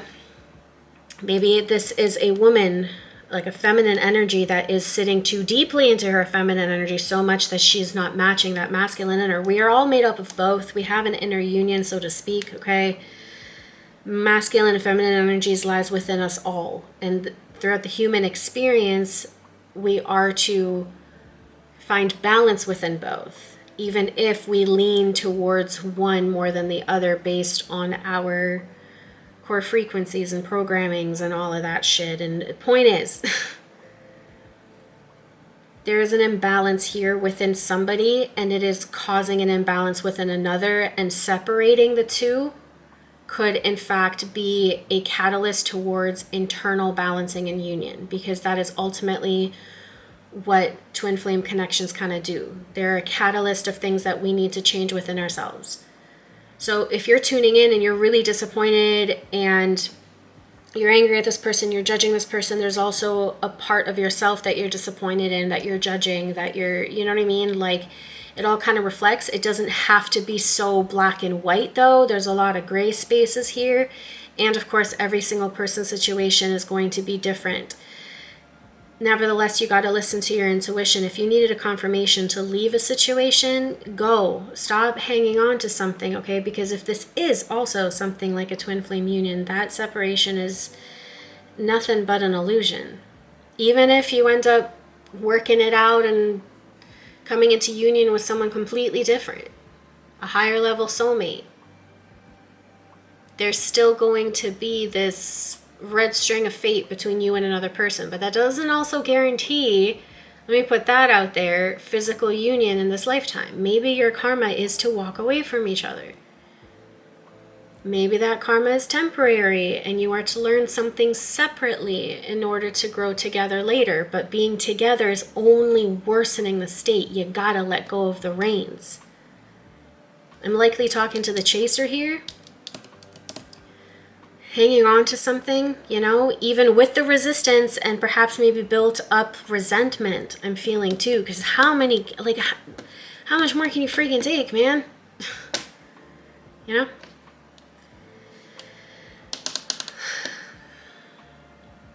What would they say to you?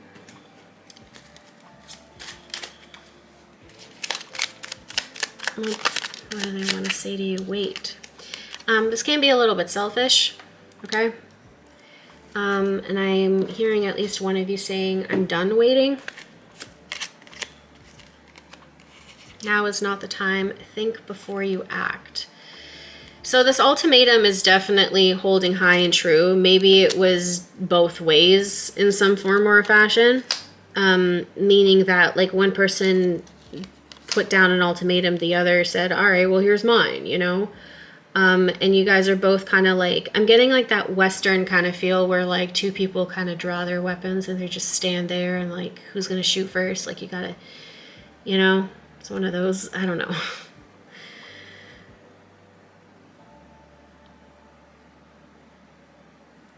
This person wants to say to you that like, I think that this is, let me put this out here. I'm pretty sure that who I'm channeling right now is their higher self. Because I don't think that right now in this current reality, they're saying anything that I'm about to say as nicely as I'm about to say it. As kindly and like with love. I think that this person's kind of being an ash.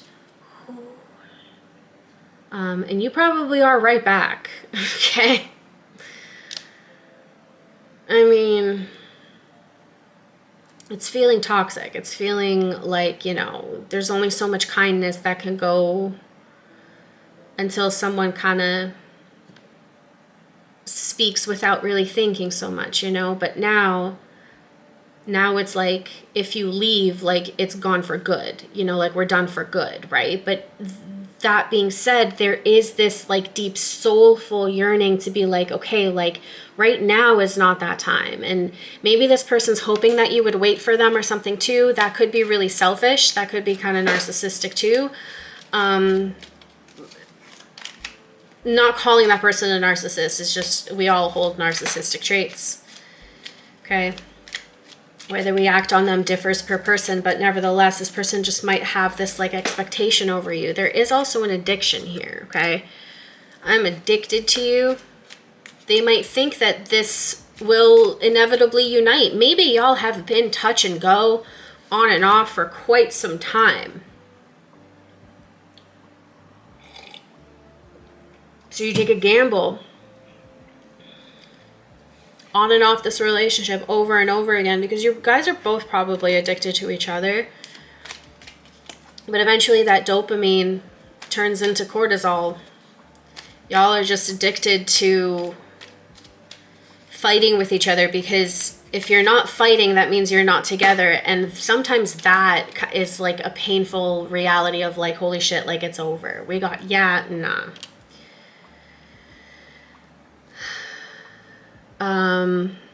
I'm not even hearing agree to disagree. I'm literally hearing disagree to disagree. It's like, yeah, nah. It's you guys are not seeing eye to eye right now.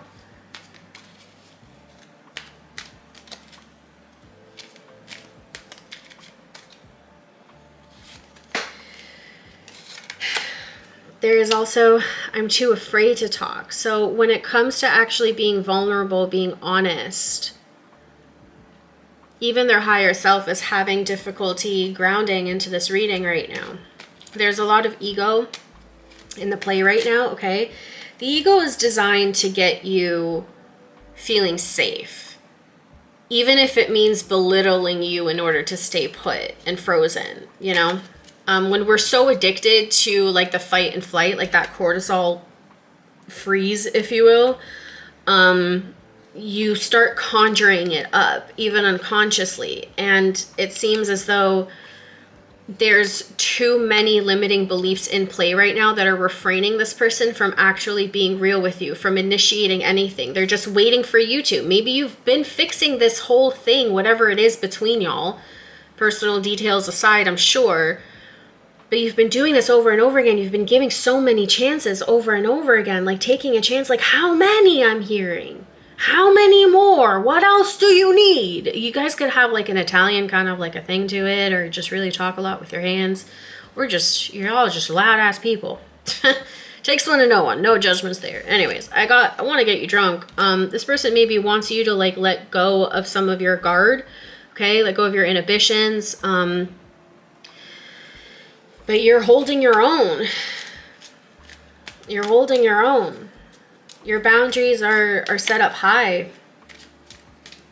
Maybe you guys used to kind of like party a lot and have more fun together, so to speak, and now things got so serious that like you don't even want to hang out with this person. And it's like, so like all of the fun times that you guys maybe would have had with a bottle, for example, or anything else that you might be interested in, you're not interested. You're like, yeah, nah. I don't think so.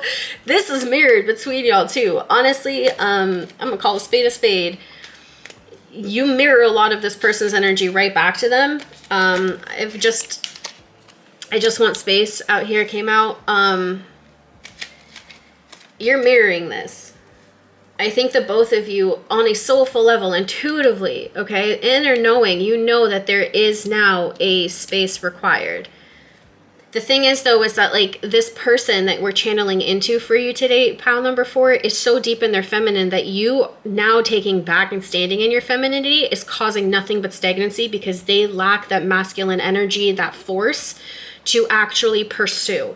And that's freaking disappointing. I could feel that within y'all. It's disappointing, and yet I just want to say right now that I respect the hell out of you for not condoning this type of behavior and calling back your balance and calling his energy to step up and rebalance itself. The thing is, though, is where there's like impatience, and hopefully In some cases, I mean, maybe it's already happened, but hopefully not. No buildup of like resentment or something, you know what I mean? But in some of y'all cases, like I'm feeling that resentment already, so I'm just going to respectfully disconnect from that because I don't want to channel through angry stuff today. The impatience, the hope turned to expectation of this person living up to more than just potential. That's that reality that kind of hurts for you to see right now. That's what I was alluding to at the very beginning. It's 33 on the clock, by the way, on this timer here. And that could be painful, you know, because that triggers more abandonment or rejection wounds within ourselves of like, you know, like we deserve to have that thing. We deserve to obtain the stuff that we are so willing to give. And yet this person got comfortable, like comfortable.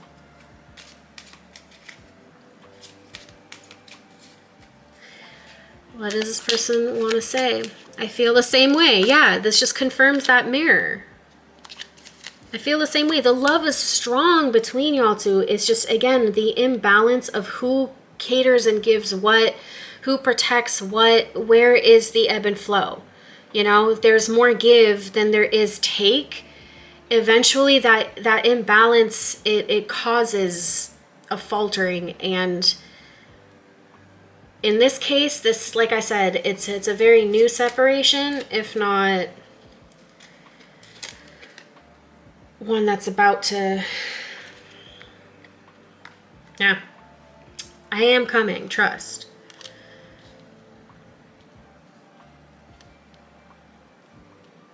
It's just more words, isn't it?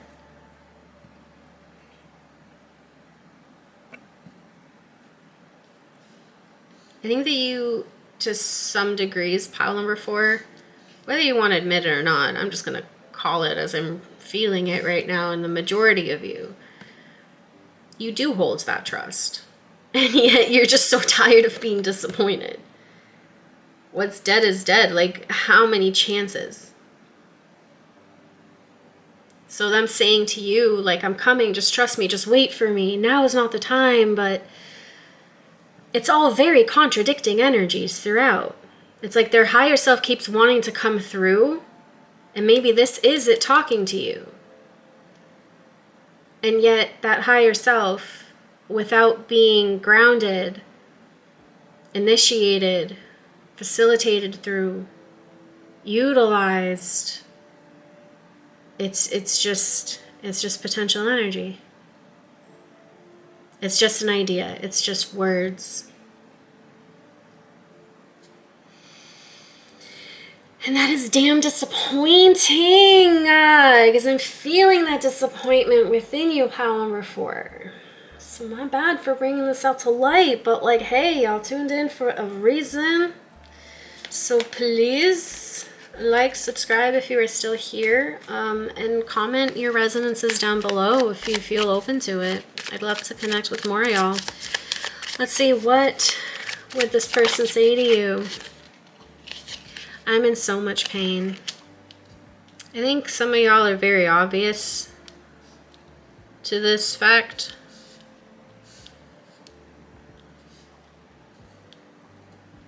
And you know that you pulling back is causing them pain.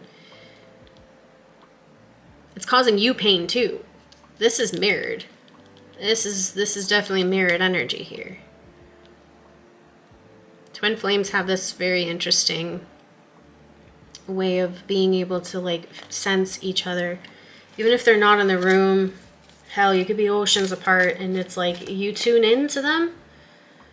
You feel it all. But the thing is that we misconstrue things sometimes, you know? Making something our own when it wasn't, or mistaken things. And I think that the both of y'all, in some cases, in many cases perhaps, have misconstrued what is being said to the other. Maybe so much was left unspoken due to this expectation of there being some sort of like telepathic bond, and it created an emotional pain, a mental pain, a physical pain, a spiritual pain, being together hurt you both to a different degree than the other. That now I believe the best thing that you can do is to stop opening up that wound. Hey, this is a soulmates and separation reading, okay? So if it ain't happened already, it's about to. A card fell on the floor and it is light. So hold your head up here, High Priestess, pile number 4. Because there's definitely light at the end of this tunnel. And I think you're standing in your power and chasing yourself in a way, you know? Like, you can heal all of this pain and all of that. Whether it's going to be with this person or not is going to be up to free will and circumstances on a very personal level. So, shoot. I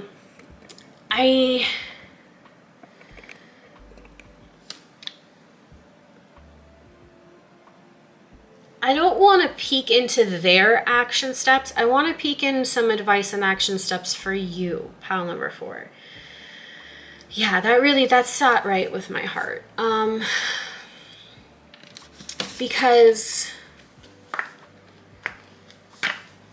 I think that some of y'all right now are at this point where it's like, what do I do?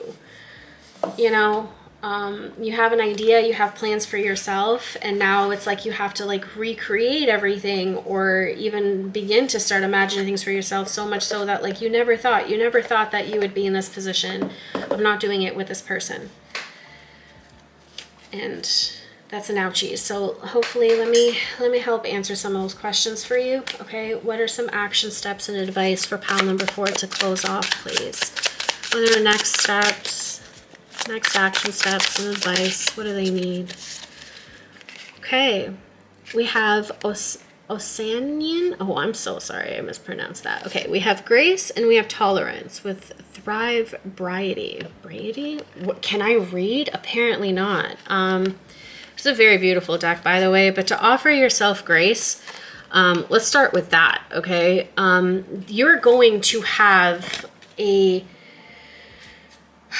roller coaster of a ride right now, finding what works for you, you know, building tolerance towards maintaining boundaries and self-respect, and even that silence and distance. You know, the High Priestess, again, she's the one that attracts. You find her for that wisdom, for that type of connection. And the thing is, though, is like the High Priestess can only be met and obtained, and she will only come forth to those whom are vibrating at a high enough level. And if there is this like tinge within you that believes that there is a misalignment, you got to trust in that. Okay, we have confirmation here with intergalactic mastery.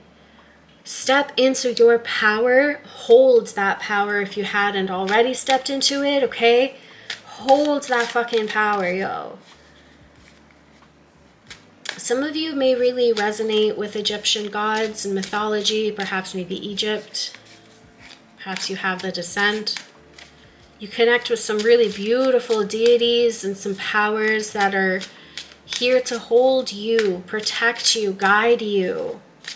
You're meant to grow, especially if you were the divine feminine tuning in. No disrespect to any divine masculines in here, but to the divine feminines, it's now time to thrive, to build. And it has to start with offering yourself grace, because when you hold such intuitive magnitude and power, pile number 4, you know, we tend to get very impatient with the human experience of it, you know? So there's an aspect of us that we also have to rebalance, okay? You also have loyalty coming out, and this is giving me like really beautiful sun energy and like fool energy in a way, you know? You have everything that you need. You may literally have a dog. I'll be going about this next phase of your life with that. You could have a brand new companion coming your way. It could just be you in spirit. It could be you and a whole group of friends, family, whomever it is. You have people by your side and an abundance thereof, okay? All of those flowers just signify that you are not alone, and maintaining this connection and staying stuck and stagnant in a place that is really not in alignment with where it is that you know you could be, okay? Because now, like,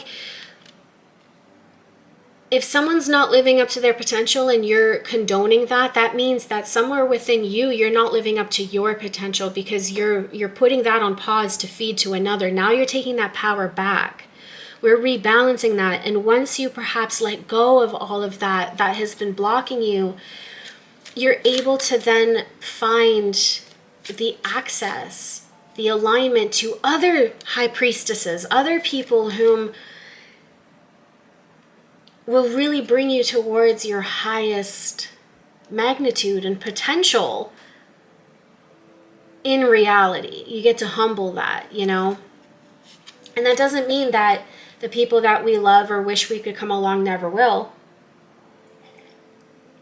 But why wait like the world is some sort of doctor's office? Like, hell no. Like, experience that. Pet all of the dogs. Love on yourself just a little bit more. We have change. Yep. Pisces energy just came through with this. Change.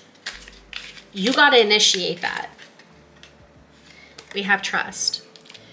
Your spirit guides, especially those of the Egyptian mythology. My nose is really itching on that. Some of y'all really resonated with that. Okay, your guides are coming through. Hello?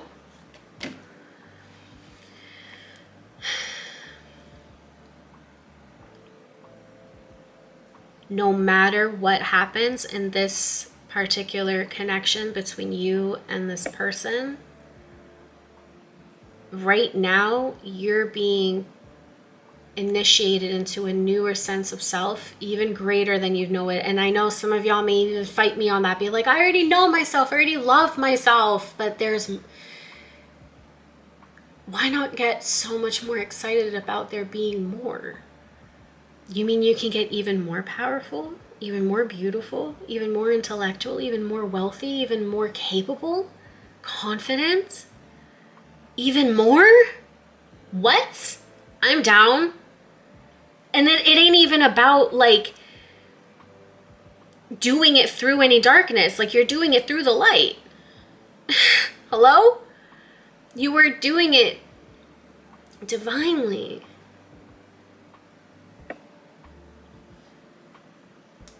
And yeah, I'm sure that will equal other relationships for you too. Right now, that greatest relationship starts with you. You and this co-creation between the universe and your higher self, grounding into the here and now, and it's requiring a lot of trust. So I'm not sitting here convincing y'all what to do to break up with a person or not. But what the energies here are saying is that should you decide on that, you're going to be more than okay. You can still master your abilities with this person too. I just think that they're anchoring you more than it is in fact raising you up to who it is that you are now required to be. And so to hold yourself back and just have that be the potential, right? This is how we mirror those lessons back onto ourselves. Like, what potential are you missing out on?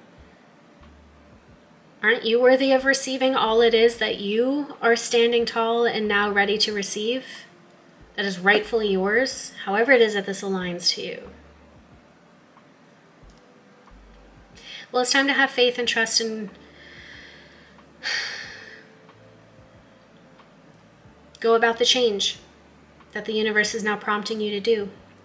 Well, it's also offering yourself some grace, building up that tolerance, maintaining your loyalty where it is also reciprocated.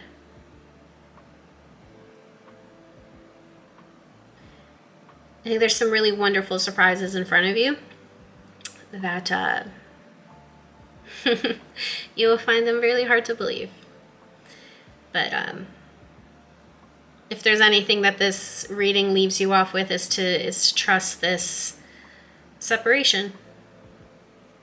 And wish them the best too. Hopefully they'll find their way to exactly what is now rightfully yours. Pile number 4.